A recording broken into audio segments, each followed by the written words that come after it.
Hello and well met. Welcome to the fourth episode of Greymantle here on the Dungeon Scrawlers. I am Eric Scott B, the DM of this game. Some other games on the Dungeon Scrawlers channel, including Path Arcana and the original Westgate Irregulars show, which, if you haven't watched all 300, 400 hours of content, what are you really doing with your life? Anyway, I'm a writer, game designer. I do this. You can find me online, obviously. And otherwise, I should talk about our sponsor, Idle Champions, because Allie's not here. Allie is taking a small quest elsewhere, as her character will be doing during the game. So, Idle Champions is a fantasy role-playing game that unites various characters from your favorite Forgotten Realms adventures and shows and novels all into one great epic campaign featuring Farida, Havilar, and Mehen from the Brimstone Angels novels, a bunch of characters from podcasts that you'll recognize, the Dungeon Master from the original D&D cartoon. It's wild. You could find this game on digital web, on Xbox and on PlayStation, on all kinds of devices that click and beep and boop and will give you treasure. Yeah, it's great. Go check it out. You will notice that we have commercials for that because Idle Champions is great. Take it away, Amanda. Hi, I'm Amanda Cherry. I am the author of contemporary and urban fantasy, both historical and modern, and an unapologetic Eric Scott to be fangirl. Every time. Every time. Yeah, I will continue to make you turn that color on Oh stream, boy. sir. It is my mission in life. I write books and TTRPGs and the occasional award-winning screenplay. You can find me online at Manda the Ginger on Twitter and sometimes TikTok, although I've been really delinquent in updating that here lately. And I play Anji. She is a very thirsty bard who is mostly for decoration, bright pink and ready to party. And yeah, that's what I'm doing here. Forda. Hi, I'm Forda. Where can you find me? Twitch, Twitter, and Ko-fi at FordaBear. I'm playing Sounder tonight, the shifter gutter mage, which is a kind of homebrew wizard school, if you can even call it that. Excellent. Jen will be along later. I believe she's just going to be a little bit late. Like I said, Allie is elsewhere, and her character will also be elsewhere. I believe last session left off with her having one of her strange apocalyptic visions. We'll just say that she's been swallowed up by that strange vision, and time will pass before she returns. All right. So every realm has its currency, be it coin or script, gems or souls. But the base of every currency is blood, and how much is spilled gives it its value. That's the motto of the Arena Ascendant, located at the heart of Dayside, and that is where Anji has found herself, hiding in plain sight in the middle of all of the people gathered to place bets upon the games. Adventurers of all stripes, lowly folk who want to make a name for themselves, professional fighters and entertainers, all kinds of monsters. It is the entertainment site at Dayside, a place where the thin veneer of civility bends a bit, shall we say, or is stabbed repeatedly and then bleeds out on the sand.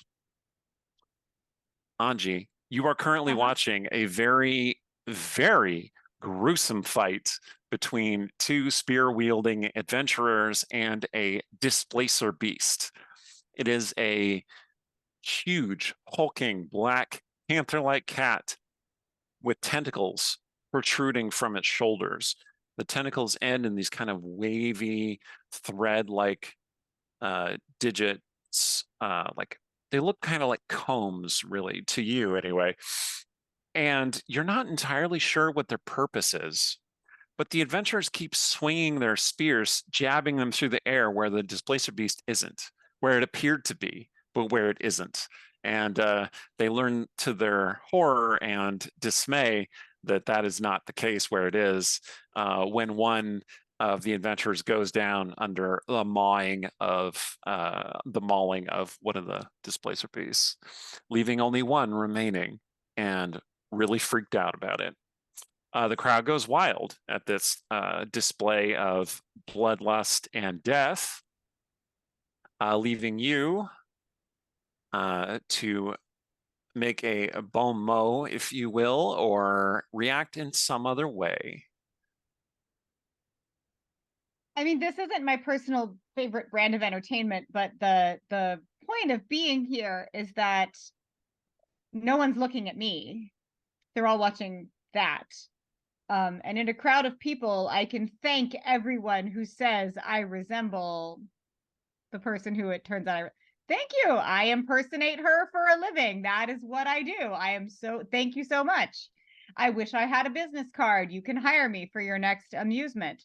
So as I am playing an Anji impersonator in the middle rows of this spectacle, I am just glad that people are mostly looking that way and not this way. Also, I'm really not enjoying myself, and I'm mostly like looking at Tarrant. Yes, Tarrant seems vaguely displeased about the whole thing too. And he is keeping an eye on his surroundings without looking like he's keeping an eye on his surroundings. That's why I bring him places. This isn't really my scene, princess. Not mine at all, but it's the point. No one's looking at us. So Could have fooled me. Oh. Try to insult me, you'll have to try harder than that.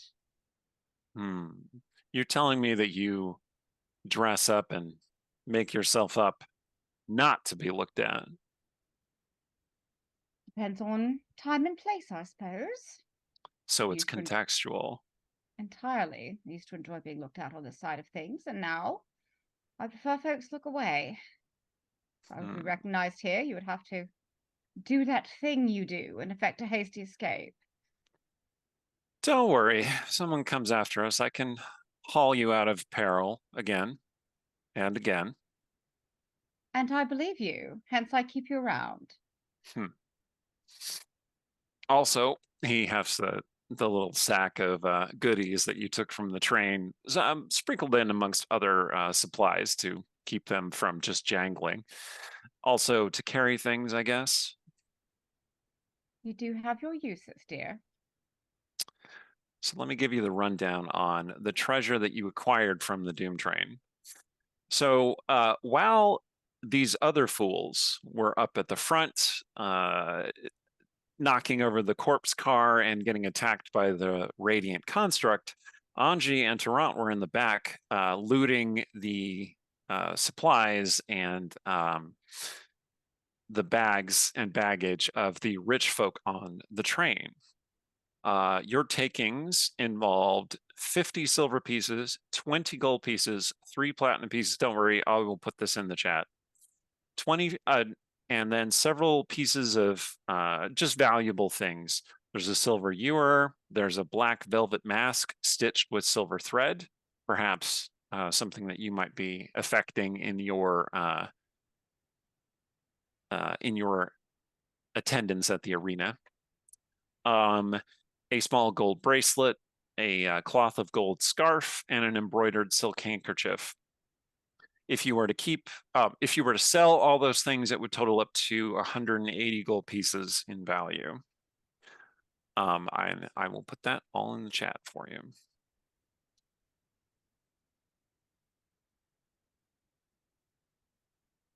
Okay. So Tarrant looks around suspiciously, and he's like, how long are we staying here exactly? Do you have a plan? Plan would be a bit overstating it. Wonderful. Stay as long as we must. The idea is to catch the train back to the other side as soon as it's available. What, you think there's another Doom train just lurking somewhere? I know there's a way to get from this side to that side, else we'd never have met. Well, you derailed the way that most people get from one side to another side. Do you think there's not another locomotive? Well, I One train suppose. derails, another takes its place. And we're just going to, what? Sneak onto that other one? Darling, we've currency in your bag. We'll buy tickets like respectable citizens, like the way I did last time. Sounds expensive. And the crowd goes wild as the displacer beast fells the other adventurer. Dearest, Trunk gets this I suppose it would feel expensive had we had to earn any of this. It's a good However, way of looking at it. What about your friends? You remember them? The others? Staying in my loft? I have full confidence in their ability to find their way back. In fact, I shall be surprised if we don't see them on the train, outbound. All right, well, you seem very confident. Does always seem to be the problem, but all right, I guess I'll trust you. I have little other choice. I was just about to say you've little choice otherwise, haven't you? Don't remind me how well you know me. Oh, darling, we shall stop and get you pastries on the way to the station. Okay, you fully expect that he's going to have a comeback to that, but instead he is looking at something across the way, across the stands. I'm just like, gonna follow his gaze. Like, what are you looking at? Because it could be something just interesting to him, but I'm also very aware that he knows enough about me to know who's chasing me on this side. So if what has got his hackles up is like the Pinkertons coming for me, like I went there. I absolutely went there. Oh boy.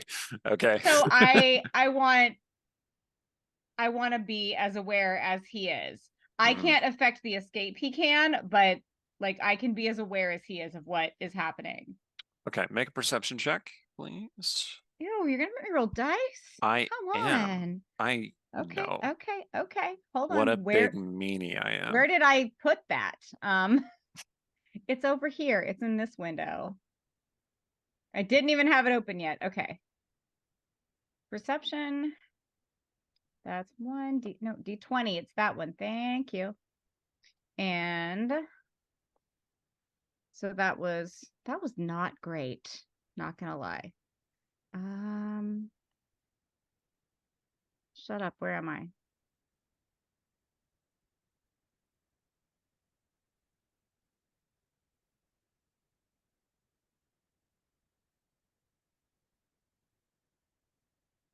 Yeah, no, that was I rolled a 4. I'm trying to find if I have a modification for that, but I'm not seeing it. There we go. Yeah, 7 plus 3. So that was a 7. Right. That was still not good. Still not good. Well, you suspect that you don't see what he sees. You just see a bunch of people watching the show, cheering at the death and suffering on display.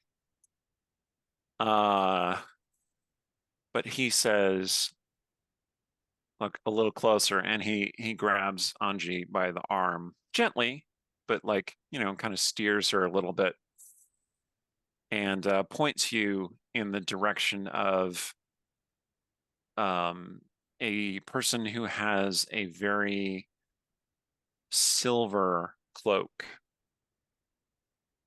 Like, kind of stands out a little bit, that the light catches the cloak in a certain way. If you were a dayside regular, you probably wouldn't think very much of this, but that is a cloak that is crafted in a nightside fashion. So it's a little bit exotic and kind of stands out from the other clothes here. And he says, So I think that person has been following us for some time now. Won't make a move while we're here in public, I imagine.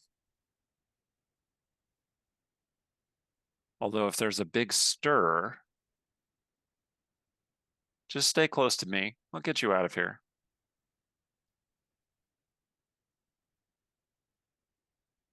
Okay. Amanda seems to have frozen for a second. Or maybe I've frozen for a second. Maybe we're all frozen for a second. But let's hop back over to Forda for a minute then. So Forda, you've done some research in the library. Yep. Sparrow came in, appeared out of nowhere, dropped a glass, and there was glass, and was looking around for a glass that she said that she dropped, didn't find it, and then left again. So it was a very strange experience. Anyway, you're there in the library, alone once again. The door opens, and you kind of expect that Sparrow might be coming back, but instead, it's your old pal Thorn. He says, "Find what you needed." He looks very satisfied. Yeah, more or less. You mean I had sex with my sexy husband just so you could find more or less what you were looking for? Oh no. Shame. Oh, the poor thing. Indeed. Oh. Anyway, I found something that you should probably see. He's holding a rolled up piece of paper. And he plunks it down on a desk and rolls it open. And it is a wanted poster, which has 3 faces on it. Yours, Sparrow's, and Oriana's. The renditions are fairly decent. I mean, you look a little bit thicker than you are in real life, but you know, it's not unflattering. And Thorn then looks at you. And he's like, "So, something you want to tell me?" Don't know what the hell that's about. Well, it says What's here. What's Sam wanted for? So you read the print down at the bottom. It says for theft and murder and general mayhem. What a load 1,000 gold pieces, dead or alive. Oof. So Thorn's just casually pointing his crossbow at you. He says, "Are you you got a good explanation, friend?" I'd say I've been framed, but I can't prove it. Well, your elf friend beat tracks. And it's just you and that girl. She's not on the poster. No, wouldn't imagine she'd be. She don't know why I'm on that poster either. Should kidnapping be on that list? You know I don't truck with kidnappers. And I don't truck with people traffickers. And what do I find on this train but people trafficking? So that might be the theft charge. I don't know where the murder's coming in.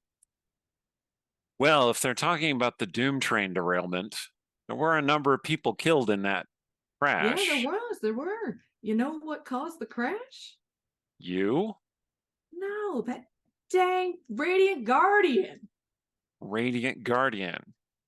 What was a Radiant Guardian doing? Oh no! Losing its damn mind, I guess. All right, make a persuasion check. Yeah, one of the things she's not good at. No. Hashtag, why am I not there? Yeah, Sounder's not really the face. No. Come on, just roll. No. It's not hard. Just roll.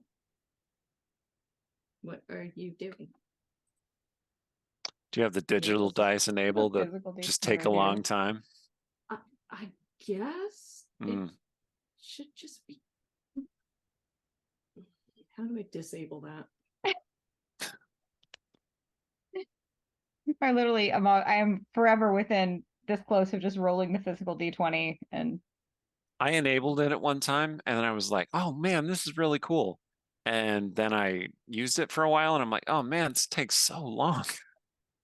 And now I don't remember how to disable it. Anyway, you can roll physical dice and just tell me what you got. That's totally fine too. Because that's being annoying. Aha! There we go. I had disabled it. friends Now and let's see if fans it'll watching at roll. home, I promise we are professionals. We're the storytelling stream, not the math and or computer stream. It's showing up on the roll 20, Math but not on my Beyond. Oh, so I that was a see. nat one. Okay. Oh, okay. It's showing up on my roll 20, and it in fact was a nat one. All right. Thorin says, all right, well, you know I have expenses. Don't worry. I'll take care of your little girl there. I'd really prefer not to have to shoot you.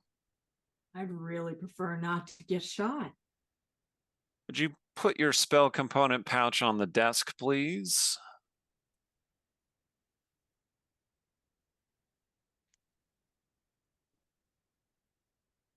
I'm not kidding, Sounder.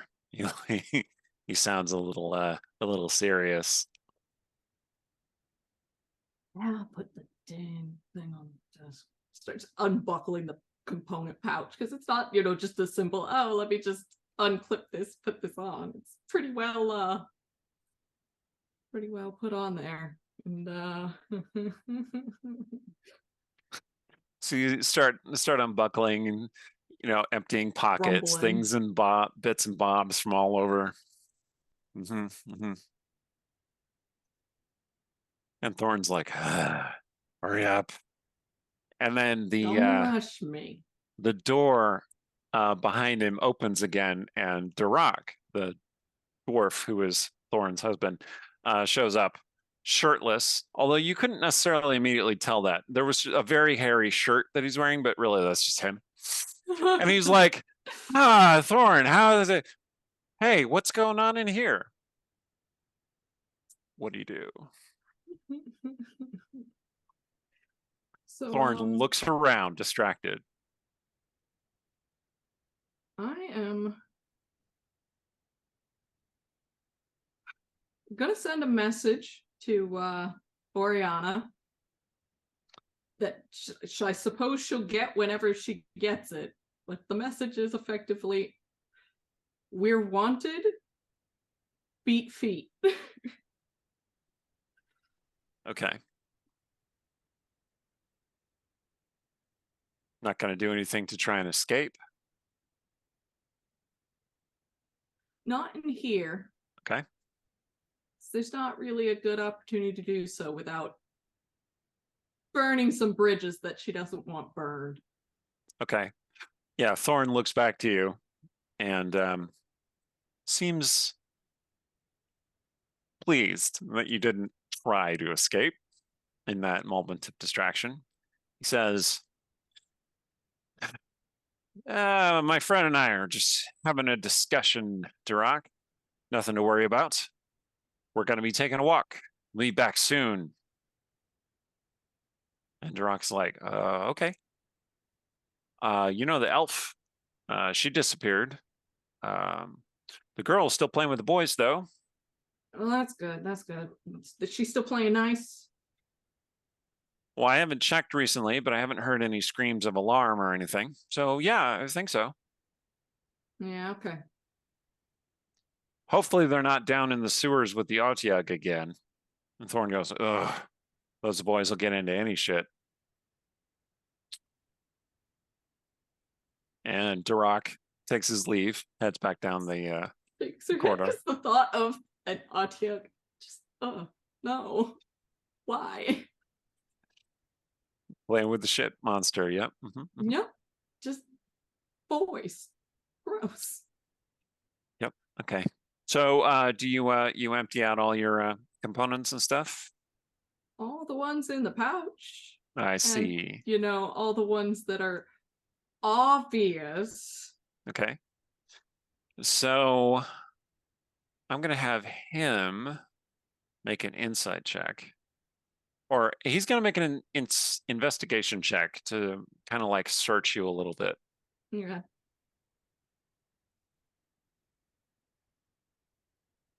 Anything I'm rolling against or not? No, I'm just you can roll deception if you like. Okay. Or you can roll sleight of hand. Whichever of those you prefer.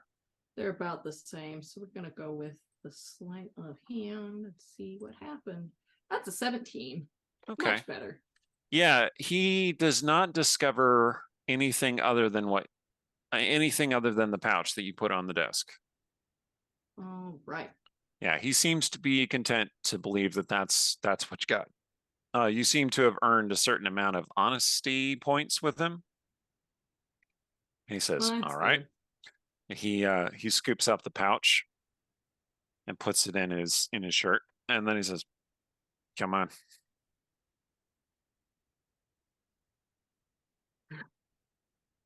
You gonna go with him? So I can't convince you just to let this slide this once. I'm gonna need a very, very good, very, very expensive explanation.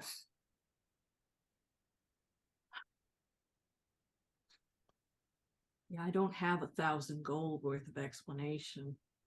Well, if you're down in some shadowy shit like usual, I don't want you in my house near my children. No, Plus, that's fair. 1,000 gold That's pieces fair. will really go to, paying their eventual tuition at the wizard school.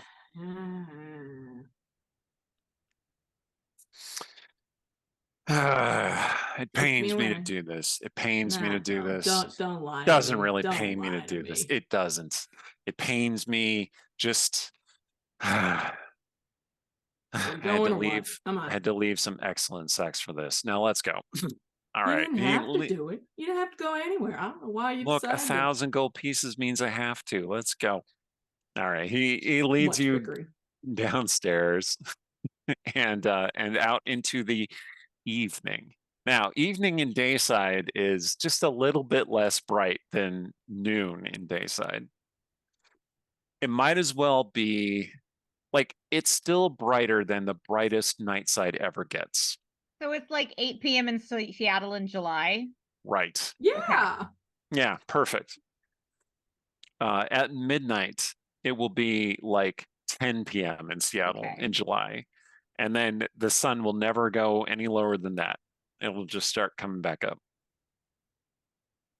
All right. So he's now leading you through the streets with the crossbow pointed at you. For your records, she's got the copper wire for message. She's got the live flea, and she's got the scrap of cured leather. Okay. Cool. All right. He also does have your spell component pouch. So you could, in theory, get that back from him at some point. He's not openly pointing the crossbow at you while you're walking. He just happens to have it. And he says, well, I suppose if you want to try and explain, we can take a roundabout path. Oh, I'm going to try and explain, but you're not going to believe it. That's not a very good pitch, Sounder. You know me, I'm honest. Yeah, that's your flaw, isn't it? Took a job for this lady, and I'm pretty sure she set me up. So when I get out of this, we're going to have a talk. We're going to have a long talk. Mind telling me which lady this was? Calls herself the Black Widow. He was like preparing a pipe for himself, and he's like, Yeah, see, you don't took have this problem because she don't work with men. you took a job from the widow. Uh-huh. Oh man, Sounder, you made bad choices. Bad I choices, made my terrible friends. choices. Terrible choices. But that does sound a little bit. But she was pretty. She was so pretty. You don't understand. No, I don't understand. That's my advantage. Anyway, let's take a detour through the park, shall we? Take a detour through the park. Okay. So yeah, you start walking through the nice park. All right, I'm going to shift back to Anji for a second. So Anji, they bring out the next group of heroes, which appear to be just kind of like regular people in mismatched little bits of armor with some weapons. And they appear to be against another great beast. But they haven't revealed what the beast is yet. They're playing it up to the crowd. They're like, yes, the latest challengers will face the great, terrible darkness of night side. And everyone's like, ooh. I want to mostly pay attention to the fellow in the cloak that I recognize as being Nightside Couture. And see, like, is he paying attention to the show? Or is he not paying attention to the show? Like, is he as distracted as I am? Or possibly more so? Or, like, is he really just there? Because if someone else has also escaped Nightside for nefarious reasons and is here to keep their head down and then is going to go back with whatever they steal from the Dayside people, I am not gonna foul his jam. Like, if the fact that I am here and he is here if that turns out to be unconnected, he can go about his business. But if he is as distracted as I am at this moment, then something is off with him, and I would at least like to no longer be in his line of sight. Okay. So yes, this individual seems to be, now that Tarrant has pointed him out to you, definitely paying more attention to you than to the show. Okay. Like, you glance around, you're talking with people, you're, trading witty barbs and jests, you're doing your thing. And every so often you look over at him and you're sure it's a him at this point. And he's just kind of looking off. He always seems to be looking away when you look at him. Okay. Meaning that he's like avoiding your gaze. Okay. Then I'm going to say very quietly to Tarrant that I'm going to get up and act like I'm just going to go get some popcorn, like possibly use the facilities, and like that I'll be right back sort of situation. But if that guy leaves when I leave, that Tarrant is to come get me, and we are going to do the quick monk exit thing that is his talent, because we're going to get out of here before whoever that is can catch up to us. But if I leave and dude stays there and he's really just like an Anji fan who thinks he may have spotted a famous person in the crowd and is just going to stay and watch the show, then we're fine. But yeah. I'm going to walk away and we're going to see what that makes him do. All right. Tarrant nods and goes back to ostensibly paying attention to the show, where some kind of horrendous mutant bear thing has appeared, a dire bear, perhaps, with black painted fur, leaking shadows, and it's clearly sort of enchanted to appear to be a nightside thing. But you've never seen such a creature before in your life, and you've spent a lot of time there. Anyway, yeah, you step away from the main viewing area, and you're do you want to go shopping? There are lots of little merchant stands. There are people hawking all kinds of little things. Mostly I just food? am going to get out of the main arena area. Yeah, like into the crowd of people shopping and toward just like whatever, like headed toward the powder room. Just whatever it is, because I'm not really leaving to leave. I'm leaving so Tarrant can watch the other guy watch me leave. So I'm just sort of going. Because if I get into the plaza where everyone else is and Tarrant doesn't come and grab me by the waist and spirit me away to someplace safe, then we're fine. And maybe I'm gonna buy some gloves in the meantime, but Okay. just Yeah. everything is normal. I'm just an Anji impersonator All here right. at So the games like everybody else. you get out to some stands. There are merchants moving things, a little bit of food, various concessions, Ooh, gloves snack sounds and good. Snack yeah, sounds good. gloves, Yeah. scarves, masks, things that are themed around particularly favored arena champions. And yeah, you can easily pick yourself up a snack if you would like. Some sort of roast meat on a stick would be delightful. And if there's any sort of silk goods, leather goods, even if it's imitation, if it's fancy and pretty, that I think Nellie would like, since this is taking longer than I think she thought it would take. To remind her, I've been thinking of her this whole time because I'm a good sub. Okay. So yeah, a little bit of shopping, 85% waiting to see if Tarrant comes and grabs me and steals me away from this place.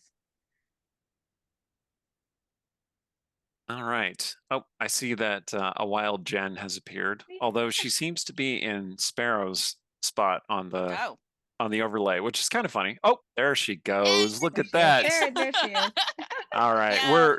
We're a little bit time delayed, so that probably Sorry happened about like that. 30 or 40 Hey, seconds good. ago. We're good. Anyway. We're good. Yeah, I Anyway. got distracted by my father. I gotcha. All right. So Anji is currently at the arena and she's stepping away from the crowd to see if somebody she thinks might be following her is indeed following her. Yeah, so you go and you get some meat on a stick.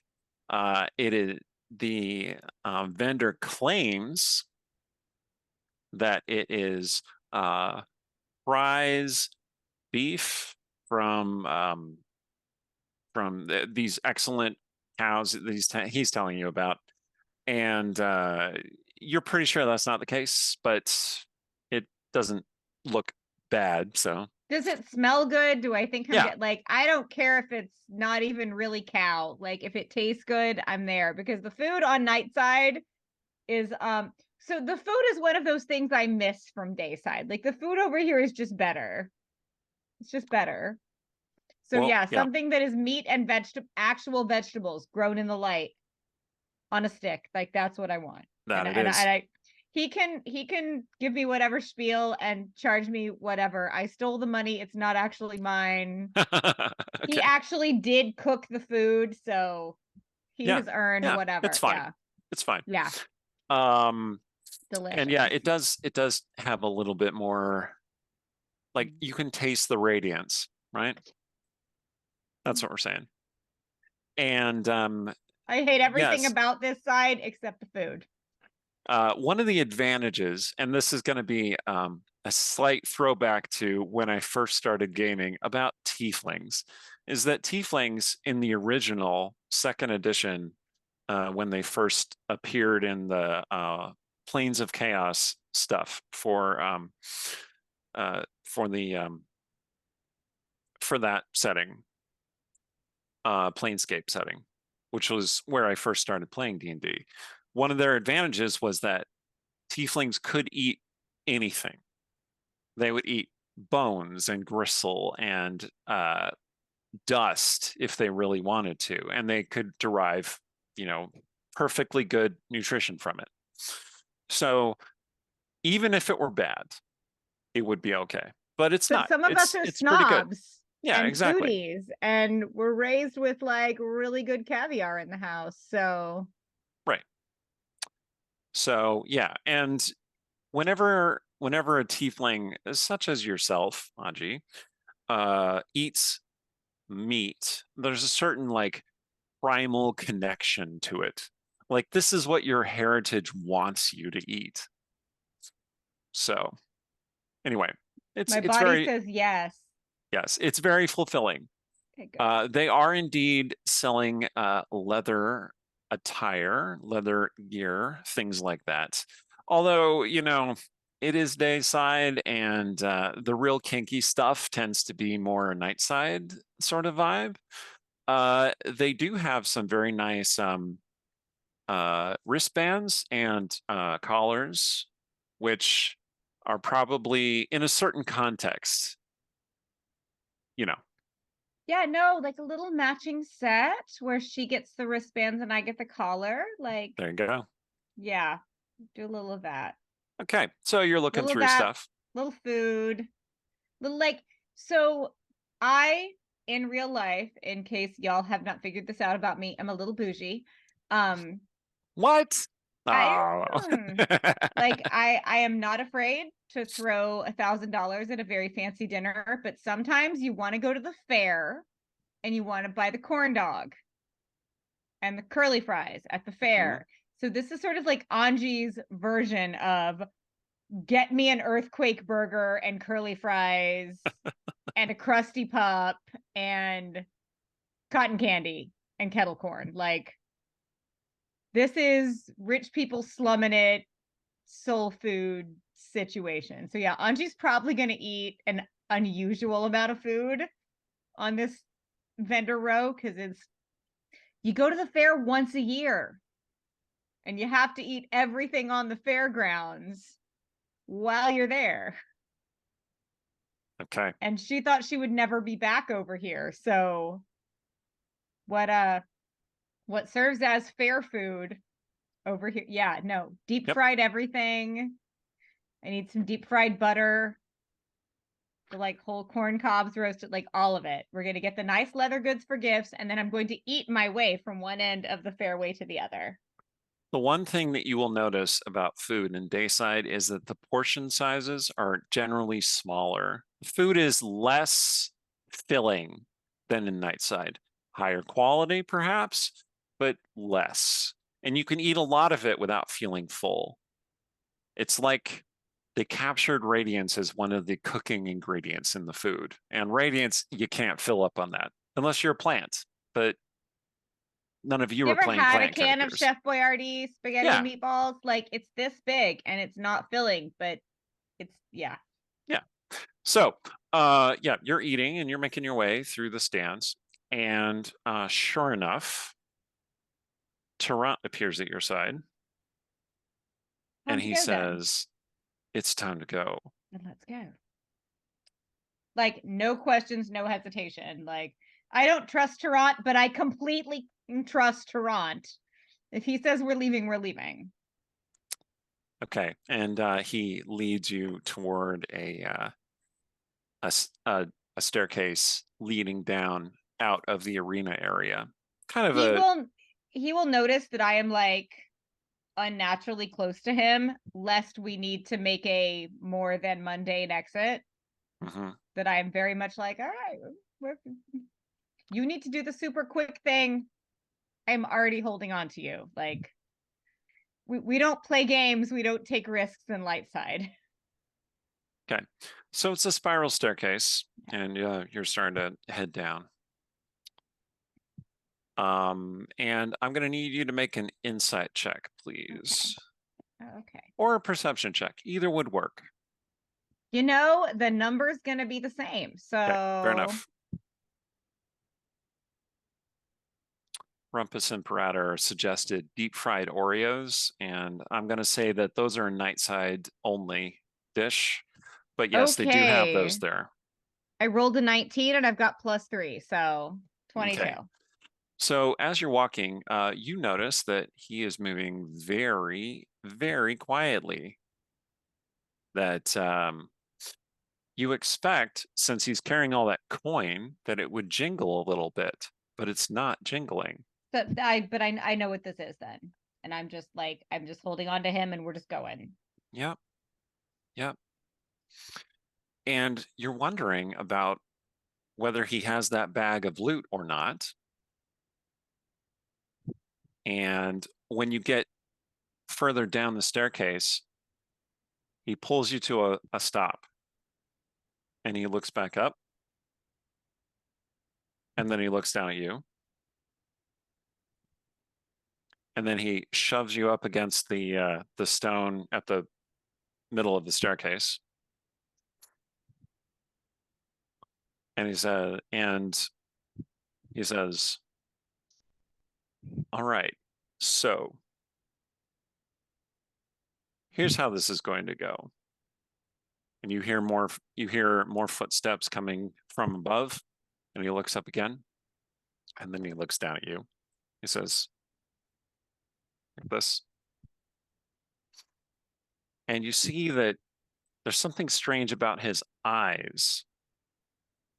Specifically that they're the same. Now, Tarant has two different colored eyes. One is blue and the other is very, very gray. And you don't necessarily notice from a distance that this is the case. But when you're close up to him, if you're familiar with him as you are, you do know the difference. And of course, if you were there when he lost the one eye, which you were, then you definitely know. And so you realize that this is not Tarant in some way.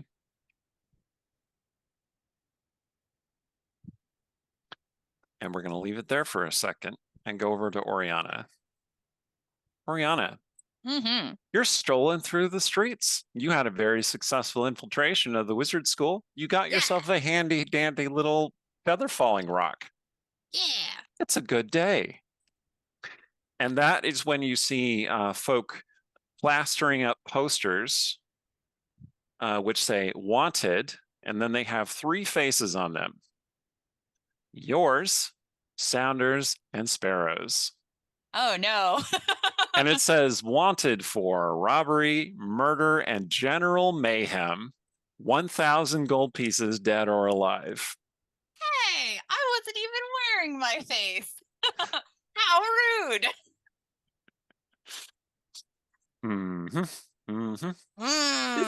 This is the moment to remind the viewers that the majority of us had covered our faces in some capacity on the heist, so this is incredibly fishy. It is supposed to be fishy. Yes. Excellent. Yeah, I feel like Ori's reaction is basically, what in the audacity? Okay. Well. So the boy plastering them up on the wall turns to you. And you look like, do you still look like the wizard apprentice that you looked like before? Did you take a new face? What does Ori look like right now? I probably look like the like a different basic wizard apprentice, like not the person at whose place I took, because like I don't want to like, you know, I don't want to risk running into that guy. But yeah, like, you know, generic the Sarah of wizards, basically. The simple Sarah or basic Becky of wizards. Exactly, Got it. exactly. Got it. Okay. So you look like just somebody who could be going to the school. Yes. And he says, oh, you have a script? I could use a script. A bit? He holds out his hand. What? Why would I give you money? What are you doing? I could dance. He hops back and forth between his 2 feet. All right. So do I have dayside money? Or like, does the currency, like, is it the same or is it different? The script is more or less the same. Okay. Script is primarily a dayside thing, although it has filtered. It originated here, and then it filtered into nightside, as far as you understand it. And most of it is still printed here. Okay. So if you're here operating in dayside, then all the script you have is going to be printed here, probably. Okay. if you're in Nightside, then you probably have a mixture of script that's printed in Nightside, which has a Hellfire symbol on it, or Dayside script, which has the symbol of the goddess of the sun. Okay. So you have a mix of both. Okay, cool. So is it reasonable to assume I have the equivalent of like $20 in my pocket or something like that? Yeah, sure. Okay, cool. I seem to think so. That's like one silver piece or one bill, I think. Let me see. I wrote down the conversion rates. okay, a bit mark is 1 silver piece. A mark is 1 gold piece. A bit is 1 copper piece. Oh, okay. So bits are basically just pennies. And in the case of script, they are very small little pieces of paper. Okay. Which get easily dirtied and lost and stuff. So most people don't carry around bits. They carry around pennies, which are just copper pennies, which spend equally well in either place. Bit marks are slightly larger. They're like half the size of an actual mark, and they're worth 1 silver piece. Okay. Let's see. So then in that case, I would basically, if he's just asking for a bit, I would hold up the equivalent of like $5, and be like, "Hey, this is yours if you can tell me what's up with these posters." Okay, so you pull out a bit mark, Mhm. which is like 1 silver piece, and he's like, "Oh, new announcement. These terrible fugitives and criminals derailed the Doom train." Oh, gosh, you don't say. I know, right? It's such a strange thing. The Doom train is supposed to be invincible, Yeah. but these powerful rapascoundrels, they derailed the train. Oh. They must be mighty indeed. Anyway, 1,000 gold pieces, 1,000 marks each. Wow. Who's calling the bounty? The church. Oh, okay. Well, and the justicars keep the peace here in the city, obviously. yeah, obviously. But I meant more specifically, is there a name? So like if I find these terrible rogues, like who do I turn them into to get this reward? Oh, I'm sure if you took them to any of the churches, they would offer you the reward, or at least tell you where to go. Have you Yeah. seen any of them? No. I mean, again, she gestures at the outfit like I study a lot. This is my only day off. But maybe some light bounty hunting as a treat. As a treat, yeah. Yeah, exactly. You gotta always challenge yourself. It's important. He's mostly looking at the bit mark in your hand. But I meant more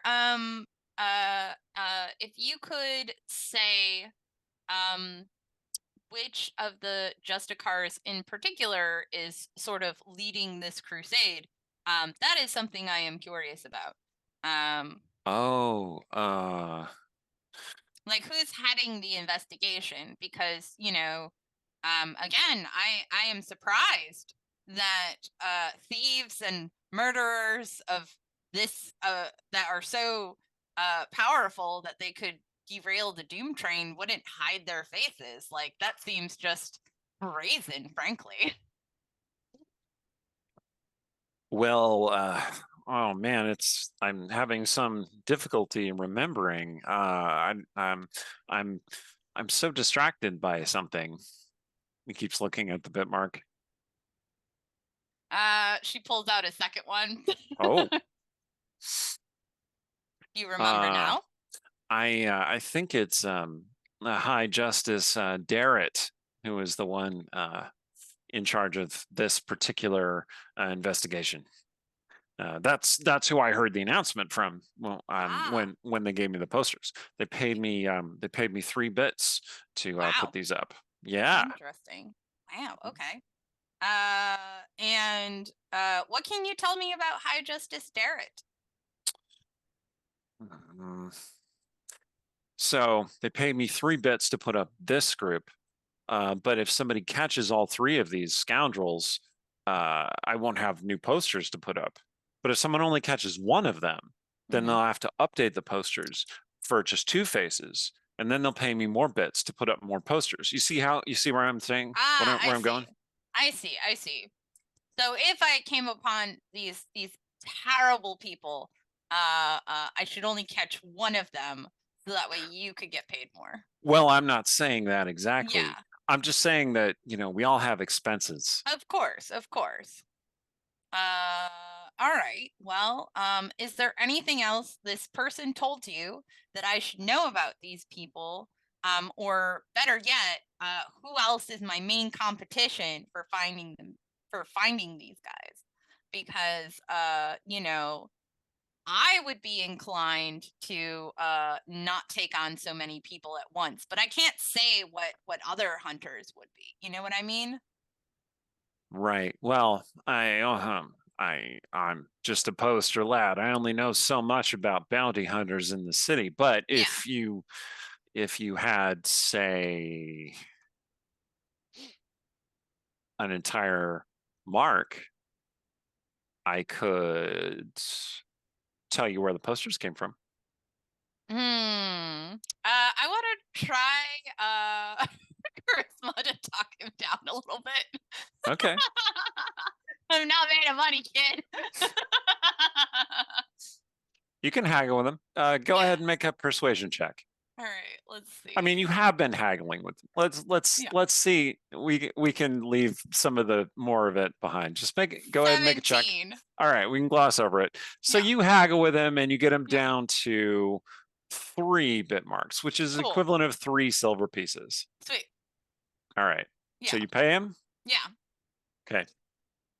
He says, well, High Justice Darrett obviously keeps most of his hours at the Hall of Radiance, but he spends a great deal of time at this one particular tavern as well. And you'll probably find him there during the darker hours, like now. Interesting. And as I described this before you got here, Jen, at this point, which is like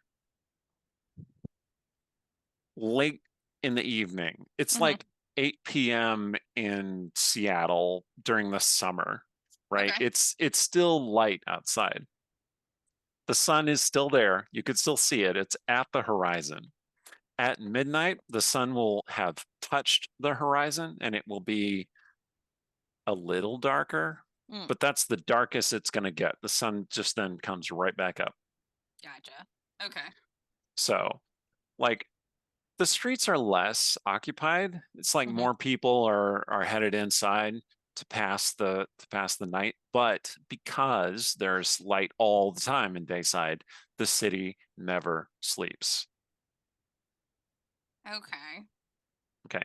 Anyway, so during the darker hours, which is basically 4 or 6 hours from now until a little earlier in the morning, High Justice Darrett will be at a tavern called the Hanging Man.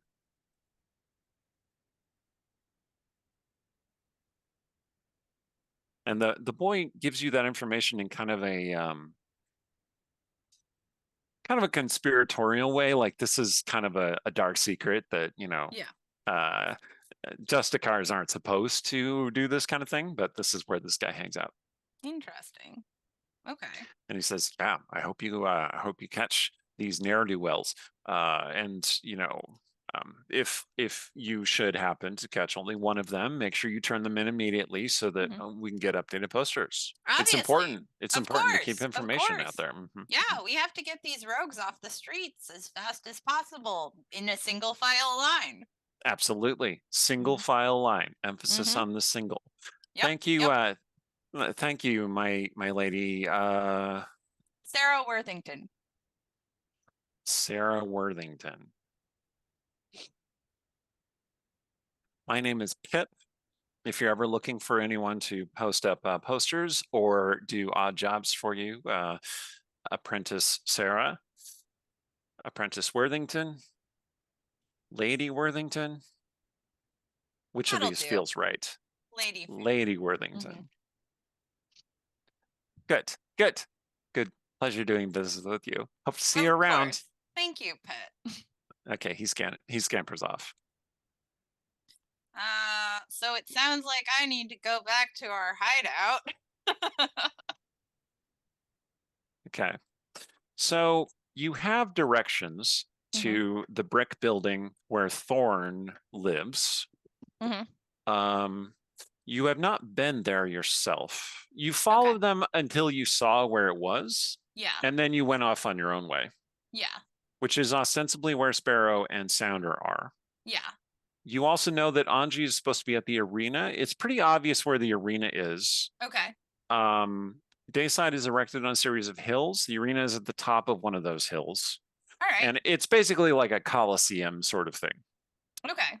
With stands on the outside all around the Coliseum and on raised platforms around it as well. Okay. Then in that case, I'm gonna grab one of the posters and go meet Anji at the arena. Okay. Do you want to tear one off the wall, or do you want to have filched one from Pip before he ran off? If I could have grabbed one from him without him noticing, then yeah. Okay, yeah, you grabbed one. Yeah. It was pretty easy, and he wouldn't care anyway because you paid him. So. Exactly. All right. Yeah, you have one of the posters. Sweet. It does indeed contain instructions at the bottom to contact the justices at the Hall of Radiance. Okay. All right. Sounds good. I put that in my notes. Hall of Radiance, where the justices do justice. All right. Justice. Just us. Yeah. All right. So where are you going to go? You're going to head to the to Thorn's Brownstone, or are you headed to the arena? Arena. Okay. So I am going to cut back to Sounder for a second. So Sounder, Thorn is walking you through the park. And you know, you're seeing trees, there's a stream. It's all very pretty. You feel tranquil here in a way that you don't, even though there's a man who is kind of your friend, mostly your business associate, but you have some history with him, so you can spend some time with him. Even though he's there and he's got a crossbow and he will shoot you if you try and flee, you still feel peaceful and tranquil here in a way that you never do in Nightside. Something about the sun, it's soothing to you.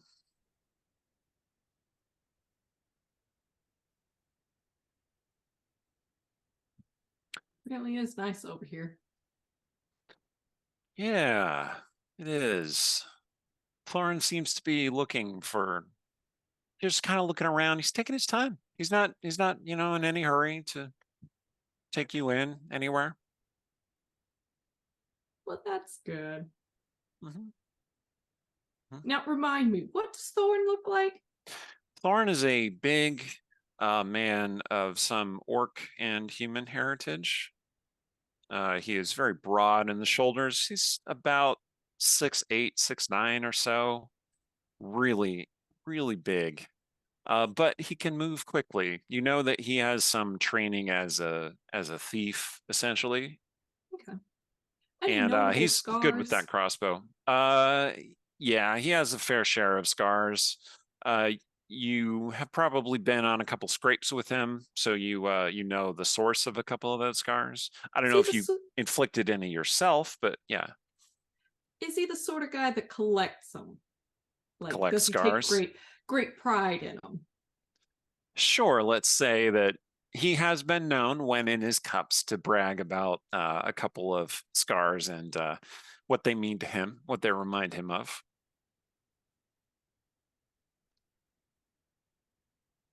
I think Sounder's gonna try and get him to, get him on the topic of a couple of them. It's like, is that the one from that run on? Oh, no, that's not that one. Oh, you mean on the shadow market? Ah, yeah, good times. That's this one.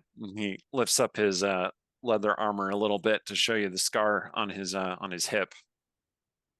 Yeah. Caught a crossbow bolt while we were fleeing. Yeah. Someone rough was time. supposed to have the boat ready, and someone was occupied with some magical research. Yeah. You wanna know what I learned from that research? It was really dumb. Yeah, You're what gonna was be that? mad. I am not gonna be mad, Sounder. You're gonna be mad. No more than I already am, Sounder. Sounder is going to use infestation on you. Okay. Yeah. Thorn is looking around and he's not paying a huge amount of attention to you because you've been very peaceful and very accommodating so far. All right, go ahead and what kind is this, a saving throw sort of thing? I think it is. I'm pretty sure it's it's a Constitution saving throw or take a D6 poison and move 5 feet in a random direction. Okay.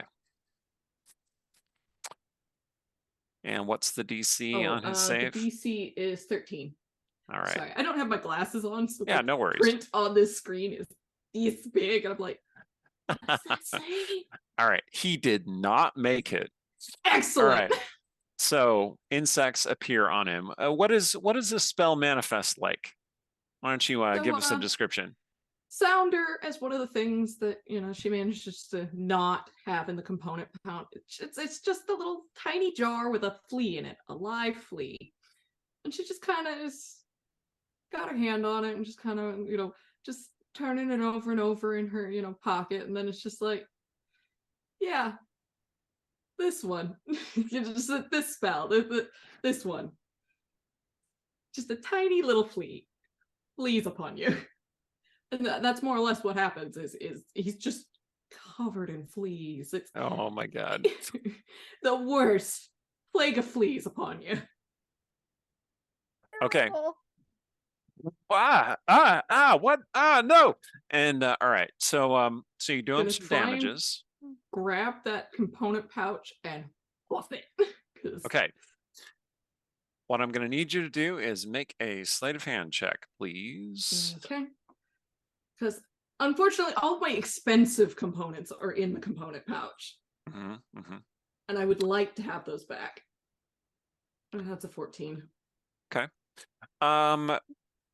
Let's see. I'm going to say that is actually sufficient. The DC was not super high, but it was somewhat. You did make it. So you grab the component pouch back. He flails around, does not grab you. You get to move him a little bit. Would you like to move him into the stream that you are standing next to? How deep is the stream? It's a municipal river. It's like 10 feet deep at the deepest. Okay. And he can swim. He operates boats. He does. Then yeah, that's where. All right. So you slide him into the stream, and he goes and then you grab the pouch as he's falling, and it comes out loose in your hand, and then sploosh into the stream. And he's like, they're still on me. The water does nothing. No hard feelings. I'll catch you later. And then you just book it. Pretty much. If I can manage, I'll even complete that errand you asked me to do. Off she goes. Okay. You run a good, let me see what your speed is, 30 feet. You run a good 30 feet. toward the nearest building, because you're in a park, right? It's very Mhm. scenic, green grass, trees, well manicured, well Very kept up. open. There are glow globes, as though there need to be, but they lit up as the sun started to dip. And there are also a number of statues, usually of folk looking very proud, very, very regal, right? One of them, a crossbow bolt, explodes into its hand, which is kind of near your head, sort of like a couple feet away, which is Thorn taking a shot at you. And he disarms the statue. And the crossbow bolt doesn't come anywhere near to hitting you. And then you run off into the buildings. Okay. Anji. So, Tarrant, that is the entity appearing to be Tarrant, has pushed you against the pillar and says, the lady went to a great deal of effort to make sure that I found you. You're not going to do anything stupid, are you? What I'm gonna do is try to figure out who is talking to me. I'm gonna start by using detect magic. Okay. I just want to see, like, is this Tarrant doing something weird, or is this someone else trying to convince me they're Tarrant? Okay. Are you casting the spell subtly then? Oh yeah, absolutely. I'm like the guy, corn dog in one hand, like fancy lemonade in the other hand, and just like, yeah, I'm listening to you. I will allow you to do that with a stealth check, or, and you're probably going to like this more, a performance check. Oh, indeed. I do like that more. We'll go with that one. Excellent. Yes, just as soon as So you're putting on a show of a little bit. What? Yeah. I mean, that's still not the greatest thing I could have rolled, but 13. Okay. Yeah, you mostly cast your spell fairly subtly. This individual is clearly not Tarrant, and I'll tell you why you can tell. When you cast the spell on Tarrant, as you have in the past, Tarrant's replacement eye does glow because it is magical. And he also tends to have another magical device or two. This person does not have any magical devices except for the following: a ring, which is glowing faintly on one hand, and their cloak itself, which shimmers faintly with magic as well. As they are speaking to you, their face kind of flows and changes and becomes this feminine, elven sort of face. Not someone that you recognize, but somebody with dusky, dark skin and purple hair within the robe, within the cloak. And she says,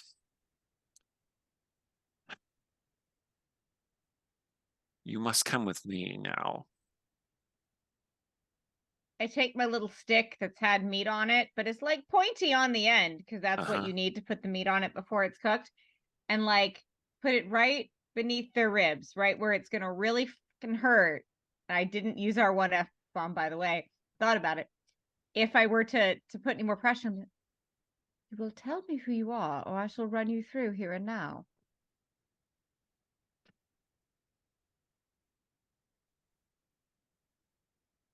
I can tell why she likes you.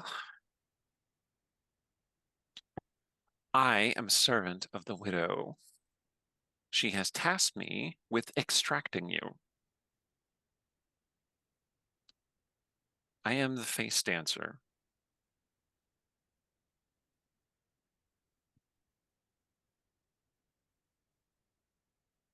Now you have a choice to make.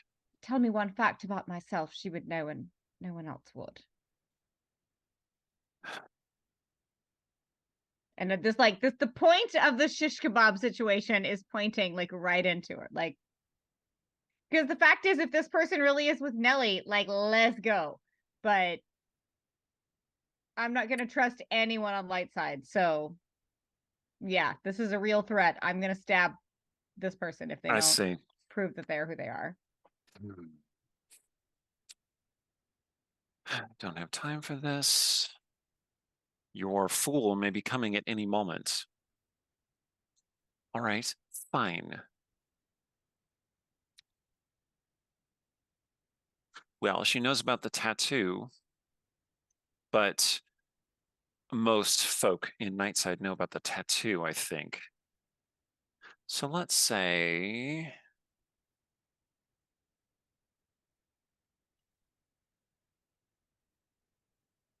she knows about your mother. I'm gonna drop the pointy thing. The fool you speak of has treasures for both myself and your mistress. We may well want to wait for him. Very well. She produces a dagger from her belt. She says, when he comes close, I'll get him in the neck while you distract him. No, he's far more used to us alive. I disagree. And so You would the lady. You underestimate his talents to get us from here to where we wish to be.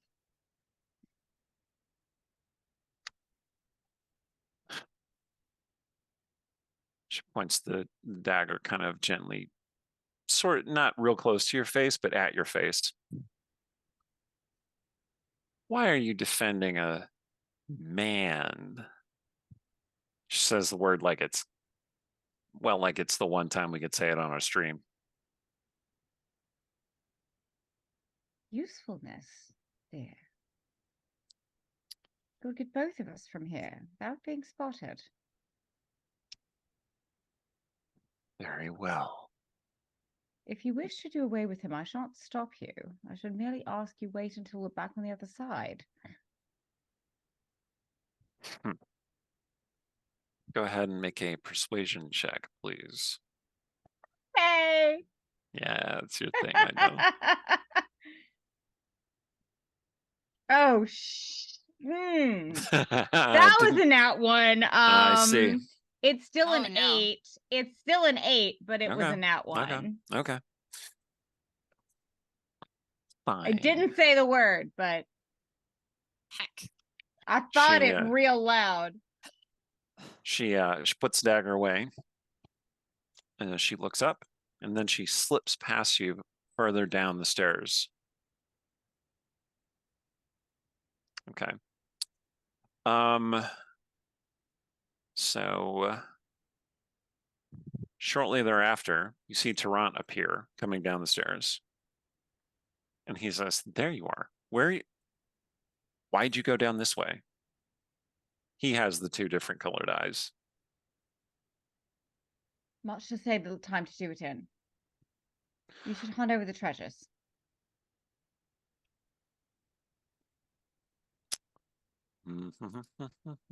Go ahead and make a deception check, please.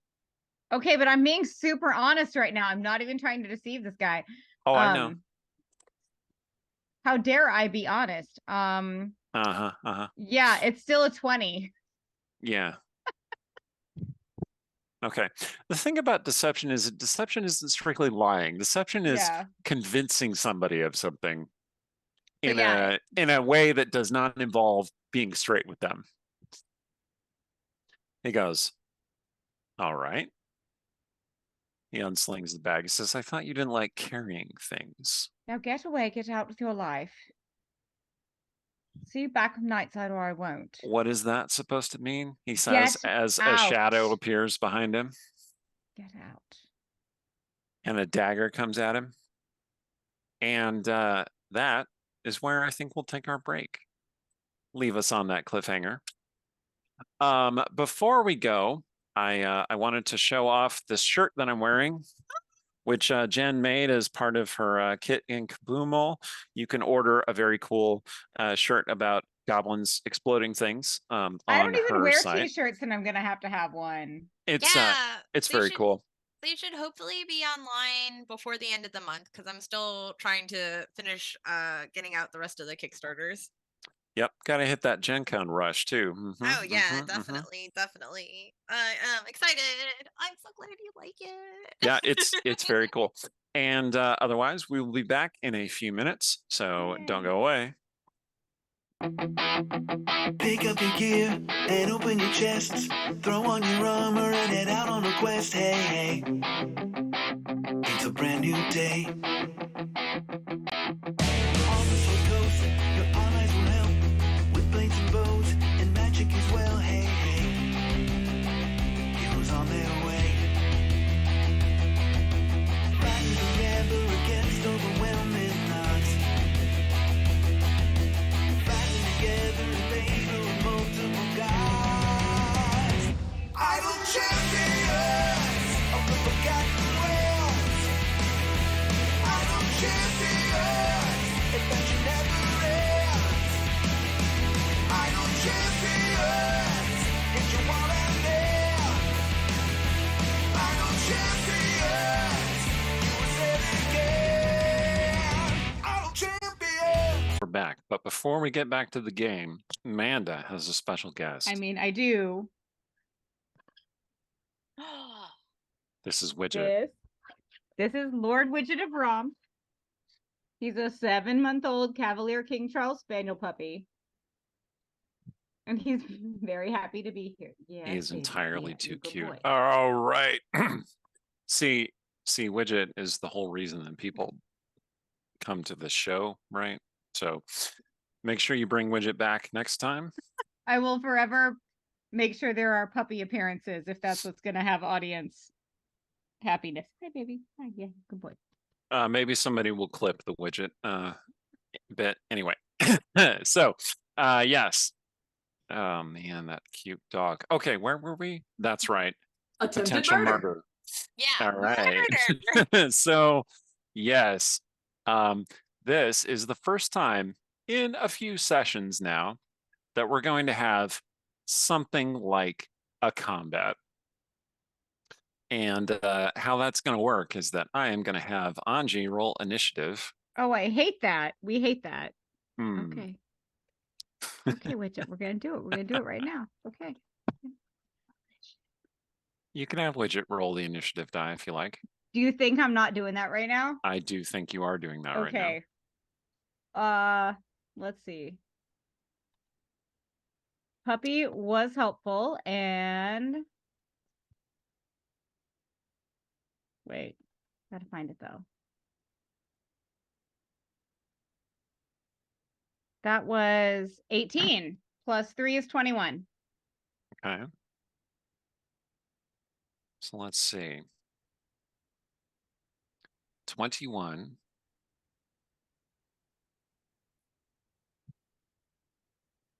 And I'm rolling for Tarrant here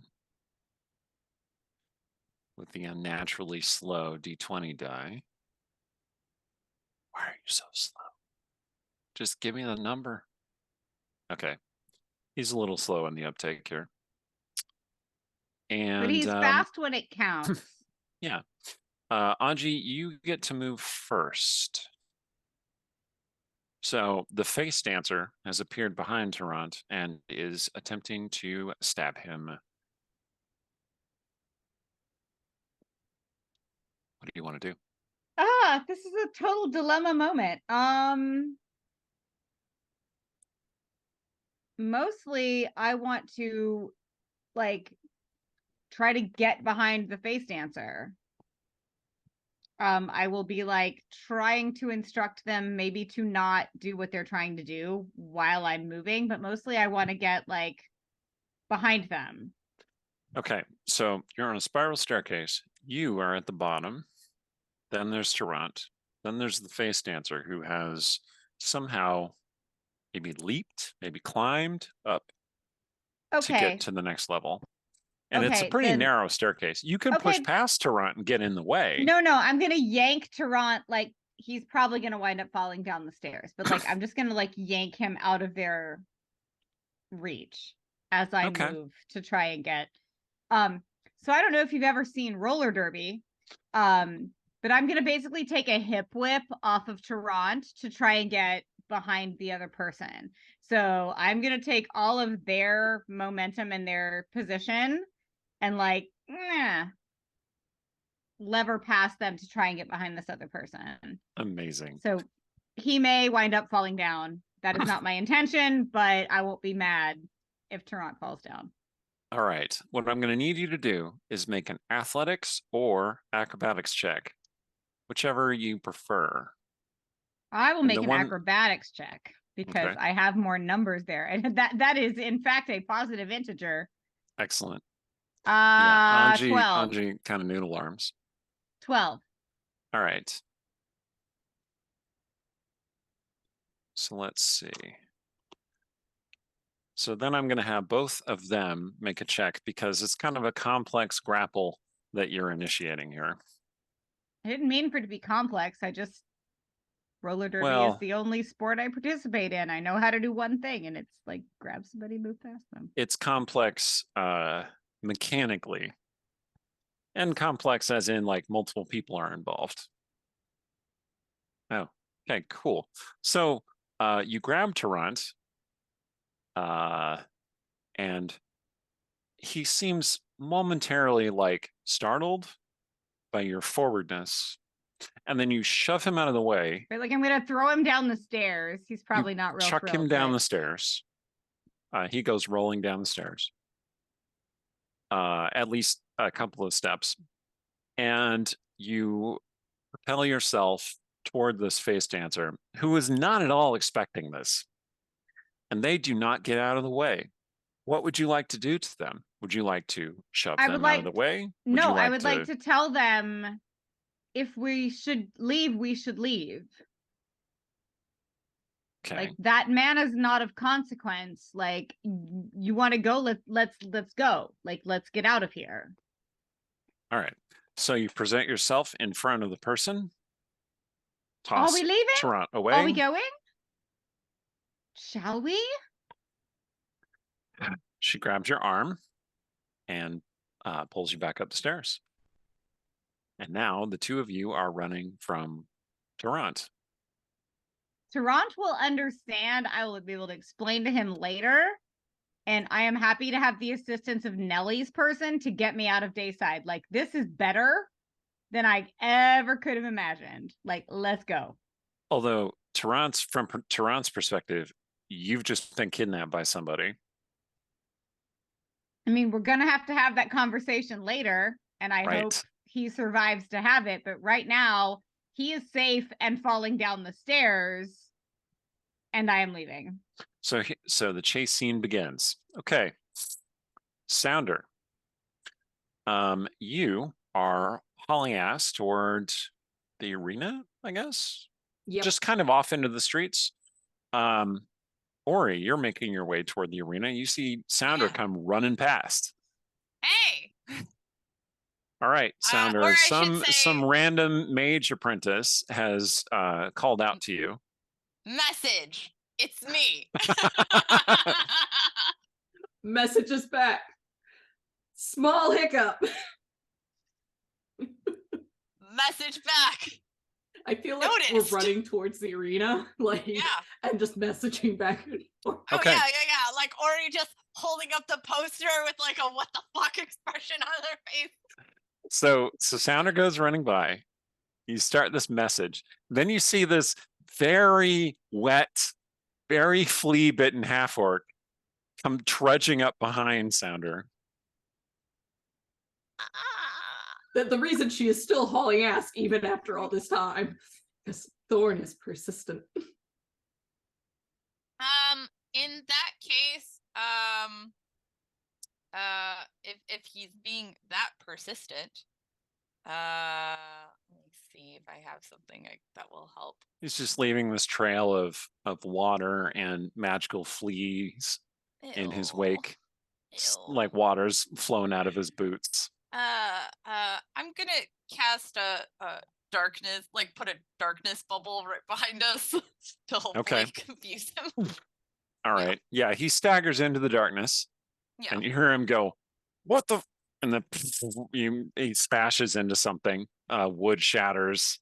A cart is upset. People start shouting in surprise. Yeah. Yeah, you seem to have distracted him. And if I recall correctly, Anji, you can see through darkness. I can. Can Ori see through darkness? Ori can see through all kinds of darkness, even magical darkness. Okay, so Ori, 'Cause you're I have seeing the special pact boon.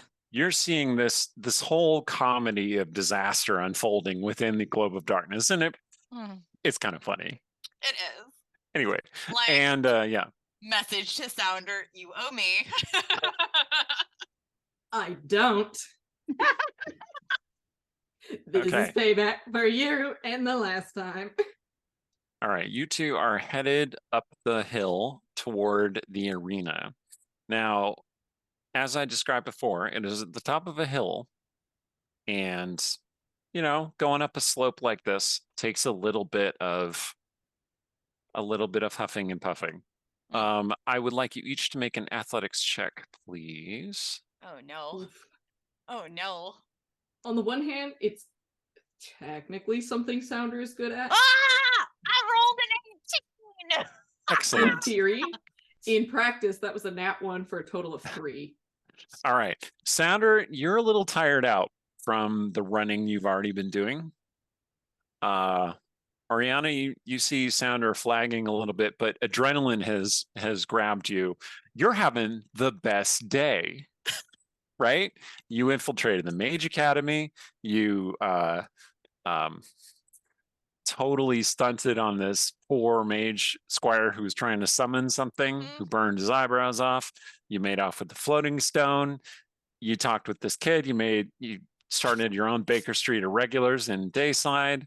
Now you stop them with the darkness, and you caused all this chaos. You're on a high.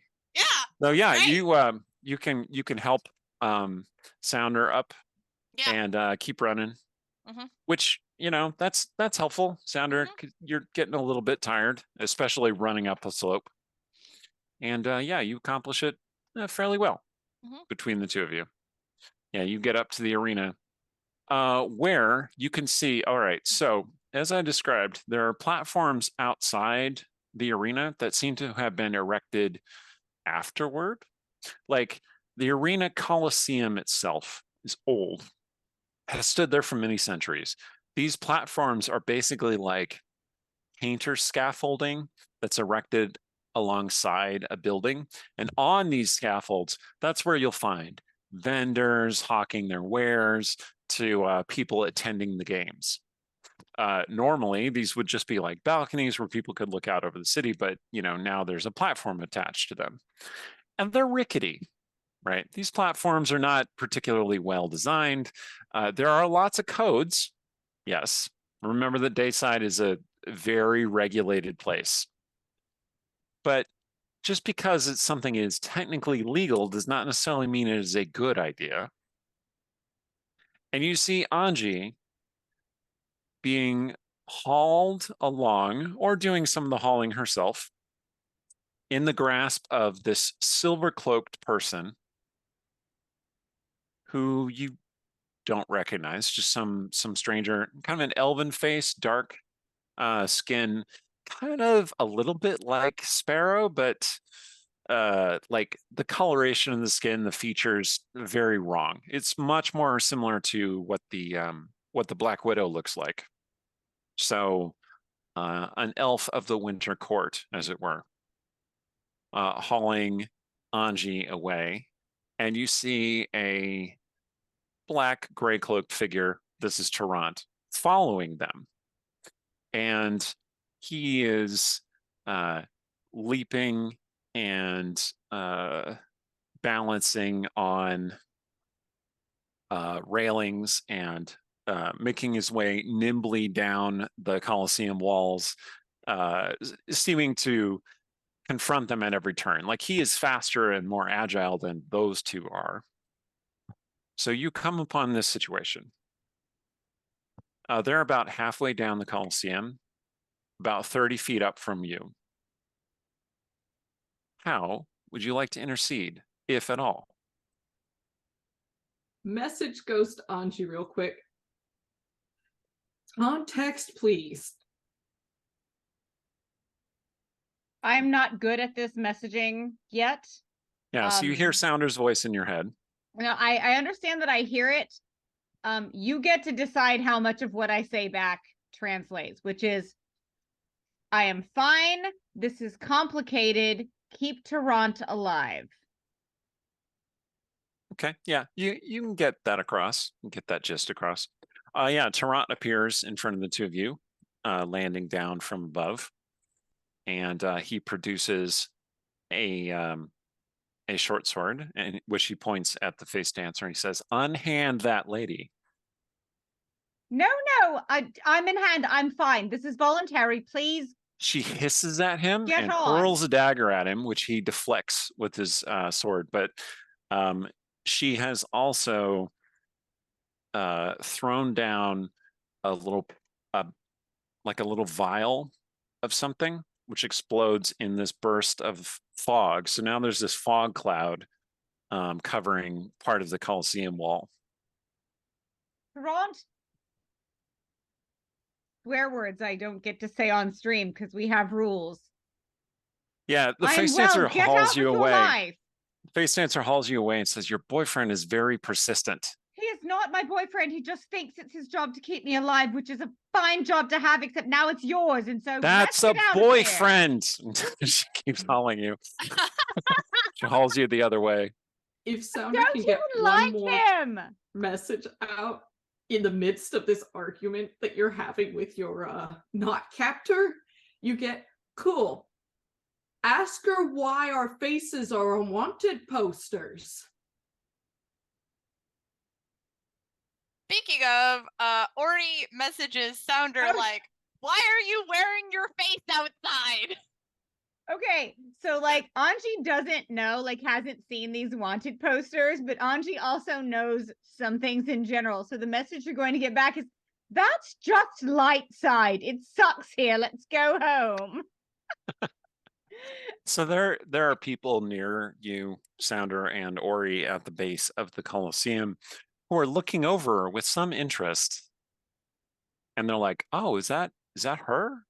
I don't Sounder's know. gonna She du- seems It's not her. skinnier in real No. life." It's not her. trot over to the Sounder is into the very smog distinctive cloud, looking.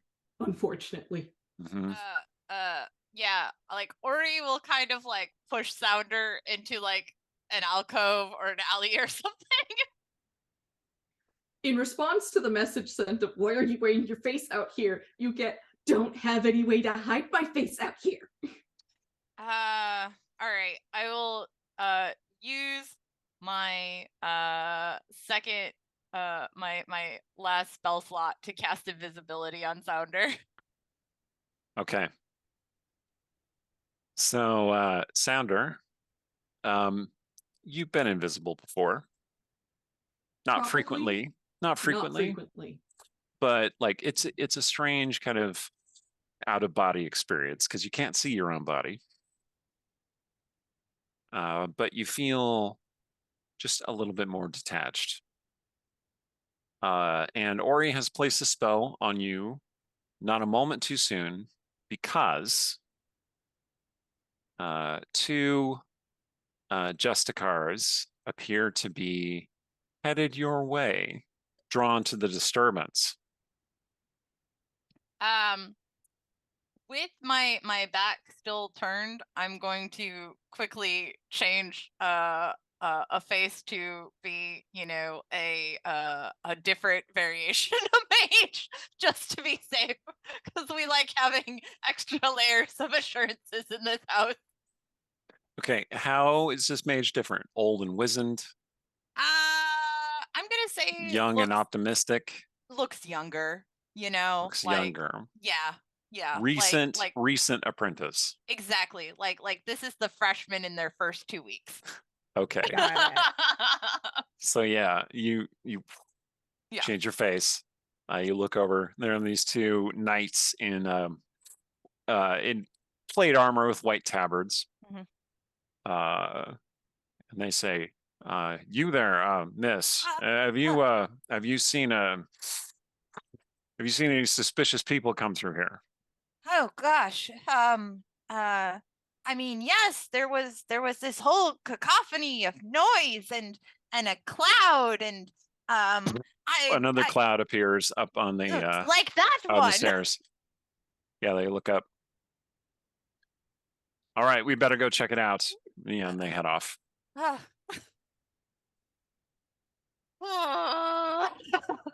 For my sake, what actions remove invisibility? If you attack, if you cast a spell, or if you try and do something really strenuous. Yeah. I Like think you can do small things like you can open doors, you can interact with objects, you can move. you can Okay. talk in a like low voice, but you can't I mean, yeah, like, no, shout. you could shout and it still wouldn't break the invisibility. Oh, really? Okay. Yeah. So like you can make noise if you want to, but you can't attack, you can't cast spells. Those are your two primary restrictions. So once the justicars are gone, I have no idea if Tarrant is still around, within earshot. But Sounder is going to be talking to Ori and essentially relaying, I'm pretty sure we got set up. So first of all, is Durant in eyesight? No, he is inside that fog cloud, as are the other two. Okay. Yeah. We will deal with that as soon as we get that idiot out of there. But for now, let's try to lay eyes on him so we can remove him from that situation. Okay, Sounder, I Second want to. problem. Oh, yeah, go ahead. Go ahead. I have something to tell you, but go ahead and finish Okay. this up. Just second problem. If we've been set up, depending on who set us up, we don't get the money from doing the job. That is on the list of problems we have, if I'm being quite honest, at the bottom of the list, because we are still trapped here.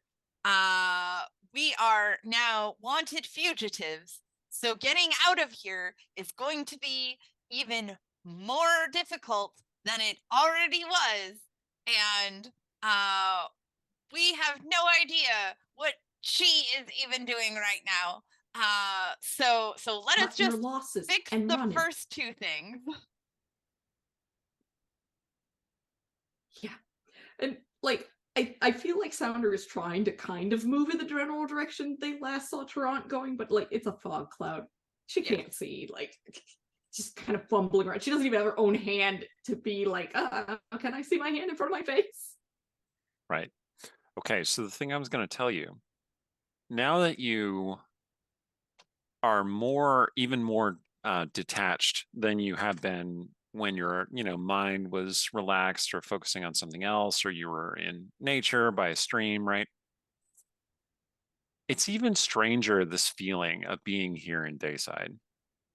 You feel even more peaceful, like you could just Is it sit down and similar fall asleep.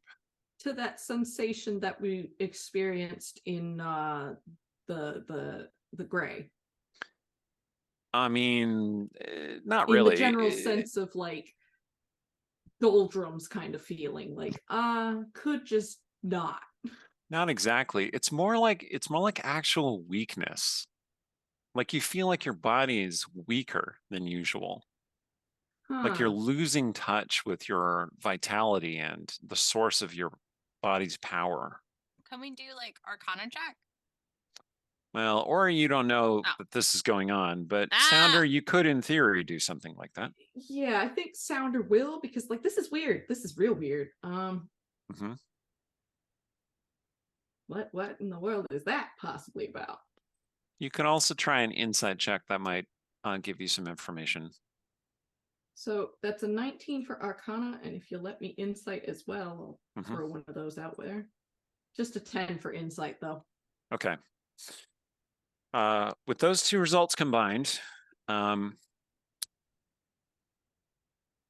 with your Arcana, you suspect that there might be something to there being no moon that's causing you to feel differently? Because you're a shifter and your heritage is linked to the moon and the influence of the moon. But you've now spent 24 hours in a place that has no moon. And usually there's a moon. The cycle repeats every few hours. In Nightside, it's more constant. Like you feel closer to that wild primal side of you. And in Dayside, that's almost non-existent. Like your beast, as it were, is so quiet that you're starting to wonder if it's even still there. You feel human in a very unsettling way. I don't like that. Mm-hmm. And yeah, you like you can do things as a shifter. You can enhance your senses. You can alter your body slightly, not in the way like a true lycanthrope can, for instance. Yeah. But you feel like if you start to do those things, it might not even work here in Dayside. Troubling. Mm-hmm. And I'm pretty sure making the attempt would actually drop my invisibility, so she's not even going to try. So it's a good question. I'm not sure. It depends. It's not a spell. It's not a spell. It's not an attack. So I think theoretically, you want to give it a shot. I want to read what it does first before All right. I commit to that. Do some research, do some thinking. Let's cut to Anji real fast. Anji, when you started today, when you woke up in the Black Widow's bed, and technically that was yesterday, but there are no days in Dayside. So what really, is time? it's just been one day, and you realize that you were exhausted because you have been up for far longer than normal. When you got up, you did not expect to be engaged in some kind of acrobatic insanity on the scaffolding built around the Colosseum of this place. But that's what's happening.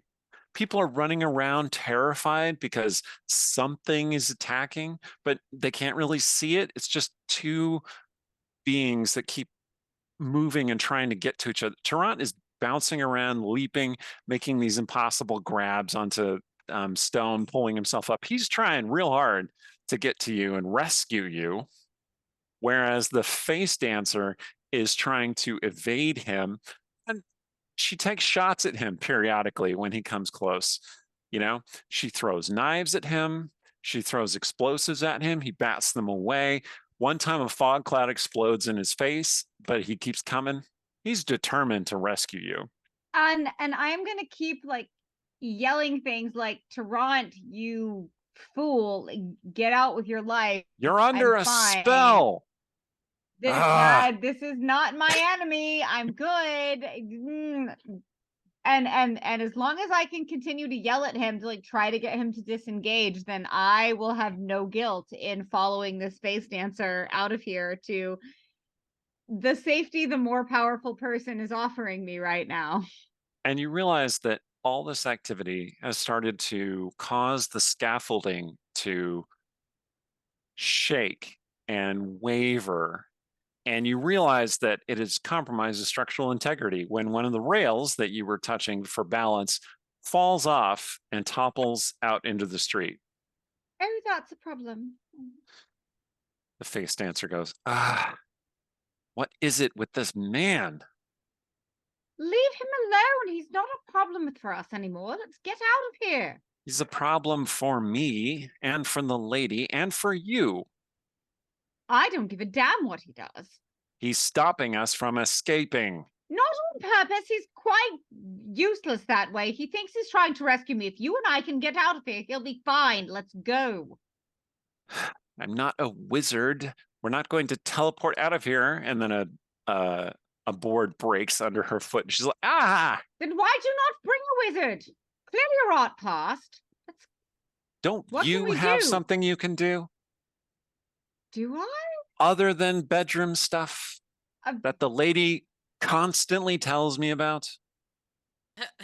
So, like, I actually have very little I can do in the midst of combat. You're the bard So, from the D&D movie. We understand. I am yeah, exactly. I'm like, I am mostly for decoration. But like, all I can do is try and convince Okay. the person I'm with, like, that Toronto's not our problem. All right. Make another We persuasion can get check. away. Okay. Yeah. Hold on. The puppy moved my character sheet. Okay. Puppy is messing with the game. Persuasion. Yeah, he really is. Also, I need everyone to know that over in our Roll20, there is a 3-masted brig as the graphic right now, and I'm like, when are we going on a boat? We are not currently on a boat. That's true.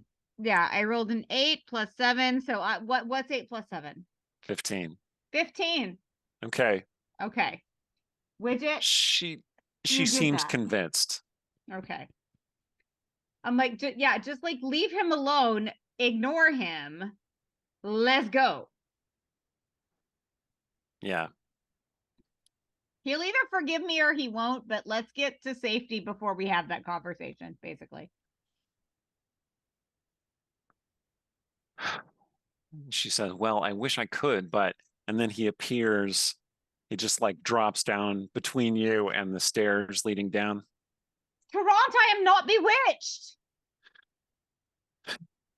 She is in the employ of a lover. Could you please step aside? He points his short sword at her. Save your own life before she ends it. I can't intervene. I'm not too worried about my own life, princess. I'm just worried about yours. And the face dancer says, fine. And she just shoves you, Anji, over the side of the railing. So. I shan't make the gesture I was about to make because it might count as the word for our sponsors. But Ori, you're watching this happen. Oh no. So the silver cloaked person has now shoved Anji over the railing. Oh, She no. looks, how do you look? What's your expression like when this happens to you?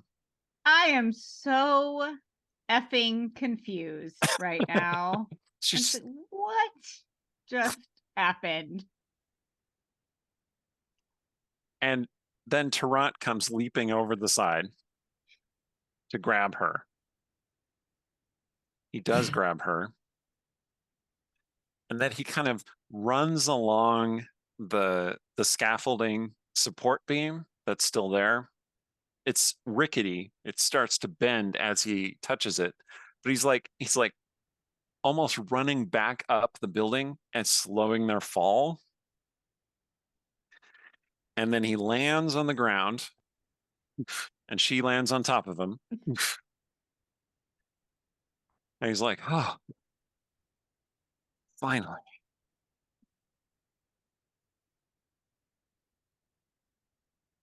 Are you all right? I was better before this. Well, I'm sure. And then the face dancer appears, leaping down toward the two of you. And I'm like moving toward them because like I want it to be very obvious that like if I have to pick a side, I'm picking Nellie's side. But like I also would like Tarant not to die from this. If I can have both things. Okay. Yeah. You roll aside. He sort of shoves you a little bit as well, just to get you out of harm's way. Okay. And then the face dancer abruptly kind of swoops upward, like buoyed on the cloak, and throws 2 daggers at Tarant. One of which he deflects, the other of which sinks into his shoulder. What? And he looks at it, and she floats down to the ground and lands there. And then he looks over at you, and then he goes, ah, and just collapses to the ground. And I look right up at the face dancer. I'm like, I asked you to please leave him be. He's harmless. Sleeping venom, he'll be fine. She grabs your wrist. Can you ensure his passage back to Nightside, though? No, fuck him. There was our one. I mean, I shan't, but I'd prefer him alive and well. That's good. She points over to the approaching justicars who are who are coming over, because they have also been watching this chaos unfold, and now they see the people causing it having appeared. I said alive and well, but I'm my own priority. We should. I'm following you now. Good. So, Ori and Sounder, would you like to intervene in some way? Like, you saw this whole nonsensical acrobatic ballet come to a sudden halt, and then you see the cops rushing toward your friend and the strange dark elf holding her wrist. I would like to intervene. I'm just not sure how yet. Okay. Ori wants to message Anji because, like, she has not been privy to the other conversation with just like, Anji, can you cut this out? Can we go? I cannot. I can cut nothing out, but you can go if you'd like. Please, get away. Anji, this is not the time to be dramatic. This Stop. is mayhem and I've no control. Please, get away if you Anji, can. we are aware of how you are, but honestly, let's go. If I were in control, believe me, I would claim it. I would love it. It is not the case at the moment. Okay. Did you decide on something, for Sounder to do?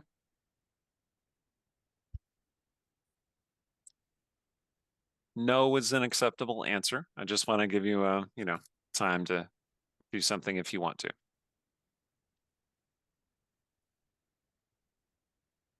On the one hand, I want to make an attempt to like give Tarrant a chance to get up and run, but he's been poisoned and I don't have anything for that.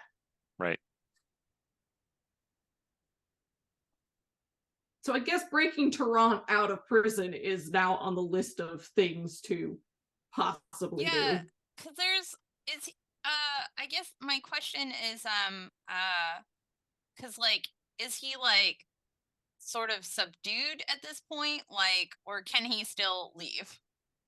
He seems to be unconscious. Okay, all right. Because like the justicars will get to him before we will, right? Yes. All right. Unless you stop them in some way.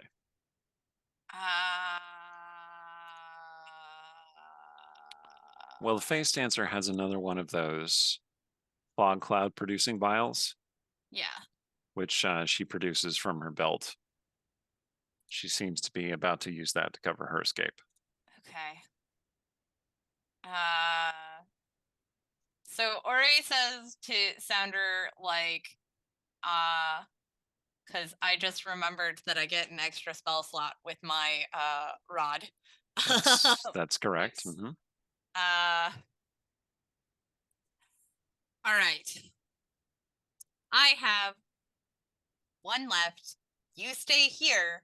I'm going to get him. Hopefully this works. So I pull the rod out and I concentrate to get my spell. And I cast darkness in that area. So that way I can run in and grab his body. So the first thing that happens is the rod starts crackling with power. Mm-hmm. Infernal power that you have summoned from beyond this realm. You know. And that power ripples down the rod into you and fills you with infernal power. Whew. Which you then direct out as darkness. Tangly. A globe of darkness appears around Tarrant, and the Face Dancer and Anji, and everything goes dark unless Anji can see through magical darkness, which I think we said that you could. I think I can. I don't so- know. Regardless, you're Yeah. surrounded by darkness. The Face Dancer mutters another expletive under her breath, but does seem to remember the direction of things and just hauls Anji off. Oriana, you want to run in? Okay, the justicars, when they get there, Mhm. they plunge into the darkness and are immediately disoriented because suddenly pitch black. Yeah. I will say that when you cast this darkness spell, the radius is actually smaller than it should be, as Huh. though the light in Dayside is suppressing it slightly, Hate which that. feels wrong to you. Really like- hate that. Yeah. Anyway, but it's more than enough to cover Tarrant. Yeah. So you can run in and grab him if you like. Yeah. And these are on bridges? Well, this is on the ground. Okay. The scaffolding above is teetering and breaking, and like pieces of wood and screws and bolts are falling down. Mhm. But Tarrant is just on the ground. So Okay. you run over to him, and now you know what I'm going to ask you to do. Yeah. Make an athletics check. Oh, Yes, God. I'm so weak. that's right. So 11. you said stay put. Sounder did not stay put. She's going to 11. attempt to help with that. Can you Okay. see through magical darkness? I can't, but practically clung to you the whole way through, so same difference. She was not going to stay behind. Look, invisible or not, just wasn't Okay. going to happen. Sounder, I would need you to also make an athletics check. Okay. And Anji's just like shouting as best she can to the others, whether it's via this like magical mind link situation we've got going on, or just out loud with words, that everyone needs to get their own selves out, because a thing that Anji has failed to describe to the rest of them is the amount of privilege she has. And she's literally got two people trying to rescue her from this situation right now, and she's chosen which one she's going to let do that. But like, don't wait for me. Don't try to come for me. Don't try to help me. I'm good. I'll see you on the other side of this. Please save yourselves, because I certainly can't save you, but also don't die. Okay. Bitch. That's a 16. All Like, right. oops. So- I failed to describe myself to y'all, but that's what's happening. Ori, you rush in there. You start trying to drag, like you grab his feet and you're like, and you drag him a little bit, and then suddenly his upper body just kind of lifts up off the ground. Yeah. Because while you can see through darkness, you cannot see an invisible person. Yep. And between the two of you, you were able to haul him away from where he fell. And mind you, Sounder is sitting there going, look, I can't see. You're guiding. Yep. Just find Yeah. us a spot, stuff them. Yeah. If there is a decent like alley, or like, you know, abandoned building, or like one of those like down basement-y kind of areas that we can like hide out. Well, what I will say is that there is a sewer grate. Yes. Perfect. Oh, All no. right. I hate this. I hate this. I hate that's your face. But you know, whatever. We're doing it live. We're doing All right. it live. All right. Yeah, you haul off the grate to the sewer, and you climb down in, and you let the darkness subside, and the justicars are looking around disoriented, like what just happened. Meanwhile, Anji, since do you have the message spell yourself? I don't. No, I'm just like Okay. peripheral. So you to shouted it. some of that in just out loud, which means the face dancer heard you say that. And she says, "Will you be quiet?" I don't want these people to die if we can help it. are such a pain. On light side, I'm the most dangerous. If you can get me out of here, they'll be fine getting themselves out. All right, so she finally gets you to a shadowed alley, and she just kind of like roughly pushes you against the wall, and then she says, "Okay." She's tired. You'd better be worth this. Nellie seems to think so. The sex must be amazing. And I'm saying that Indeed. because she does describe it, and I wish you would stop. So, tell me what kind of danger you're in Dayside. Mum and Dad face on a milk carton sort of danger? Reward if found sort of danger? Gods, of course, you're a rich kid. Was. And Past tense. you're slumming it in Nightside. No, dear. I've moved there permanently. Oh, wait. Would you prefer I speak to you like this? Would that make you a bit more comfortable? It's actually a bit more comforting, yes. This is who I am. Now. By choice. Who's going to come after you while we're here? It's not going to be easy to get back. I wasted most of my stuff to chase off your boy, porter, whatever. It could have just approached him, said, Mr. Tarrant, I'm a buddy of your Lalilair's lover. Get her back to Nightside safe. He'd have been like, all right, high five, let's do it together. But you didn't think to do that, did you? Try to be all on the sneaky side. Anyhow, on So this side, it's Mum, it's Dad, it's the Pinkertons, it's the police, it's the Bobbies, it's all sorts of eyebrow, whatever. Get me the home. Right. Let me back up briefly. So what you're suggesting is that I should have approached you openly and told you exactly what I wanted and just trusted you not to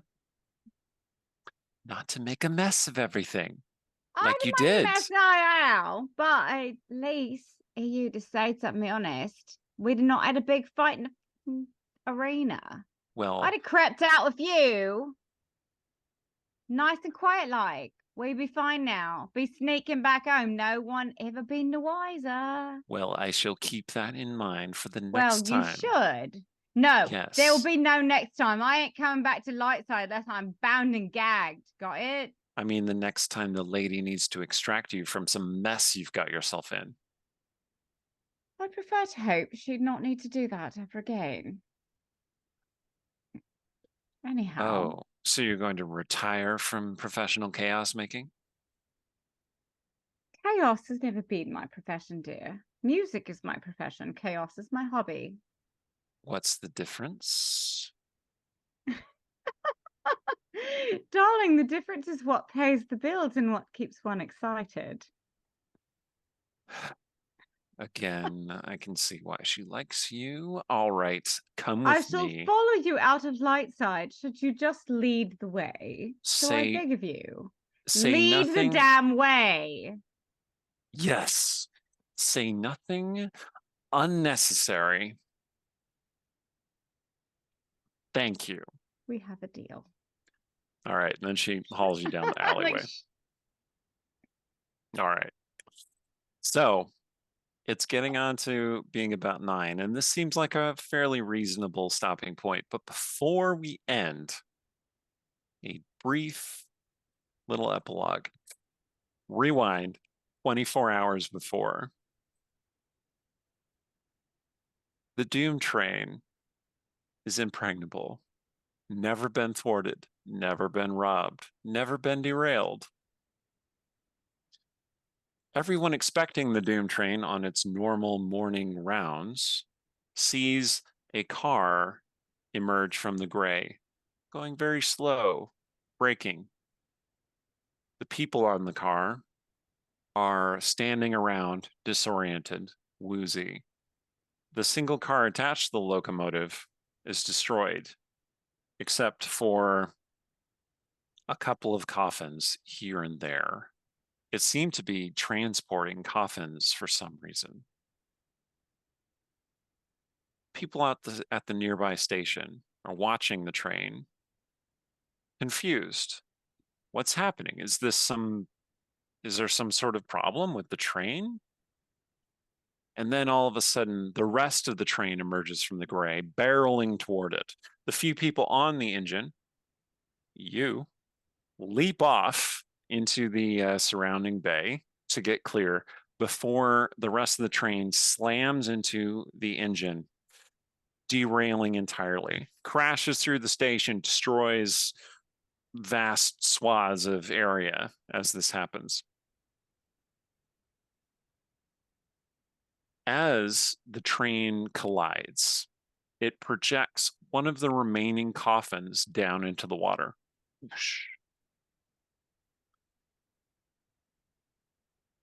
We see a coffin sinking to the bottom of the bay.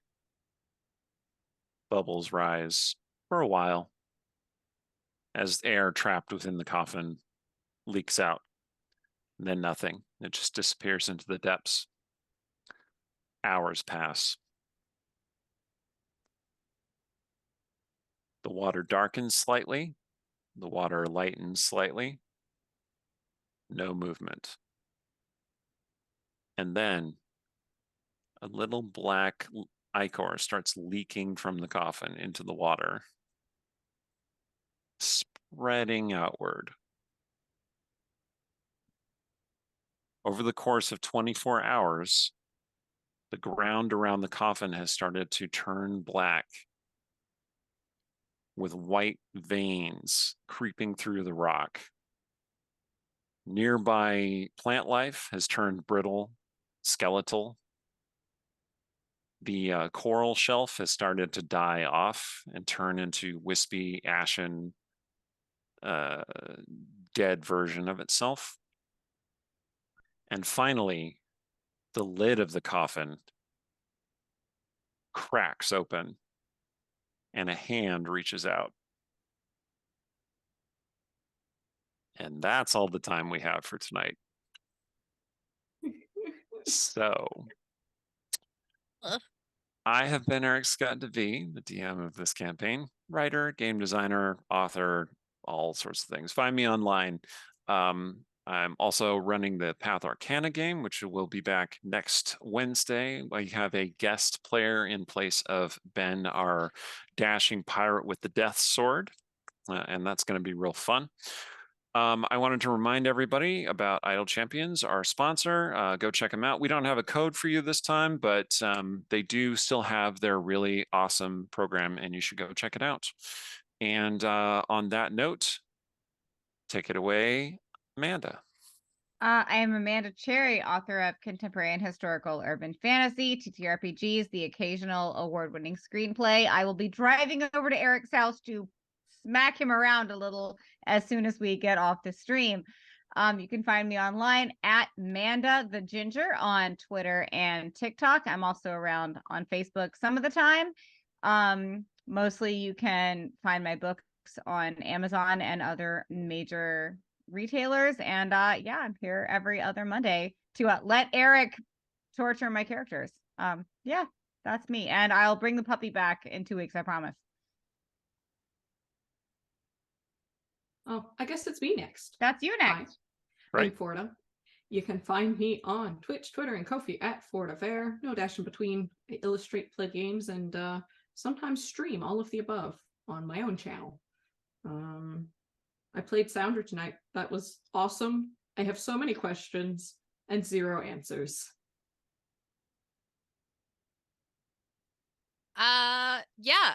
Hello, my name is Jen. I go by Savage Sparrow on the internet. You can find me as at Savage Sparrow at most things. SavageSparrow.com is my super awesome website where I sell amazing nerdy apparel and accessories, including that super cool officially licensed Pathfinder t-shirt. Our Pathfinder collection will be going up hopefully in the next couple of weeks, depending on how easily I'm able to crank through the rest of this stuff. But otherwise you can come and see me at Anime Central here in Chicago, or at Acon in Dallas, Texas, or at MomoCon in Atlanta, or at Anime Expo July 4th weekend. That is my upcoming con schedule. So yeah, check us And out. Pretty sure Jen she's is going to be at Gen also- Con too. She's Oh also yeah, the, definitely. the amazing human behind all of the character art that you're seeing. Ah. They're on the Oh, Twitch yeah. stream that is next to our characters. I have Twitch stream open, but muted on another screen over here. And I'm like, oh, that's our character art. So yeah, Jen Savage Sparrow is responsible for all that really cool character art. If you two are looking for character art, she is on occasion available for commission. So get your wallet ready and be ready to commission her for your amazing character art. I have never been quite as excited as when Aji's character like showed up in my inbox, and I have such It's pretty great. inspiration. there was though. screaming. I have such great inspiration because all of your characters are so amazing. It was a privilege and a pleasure. Well, thank you very much, Jen. Thank you all for playing. Thank you all for watching.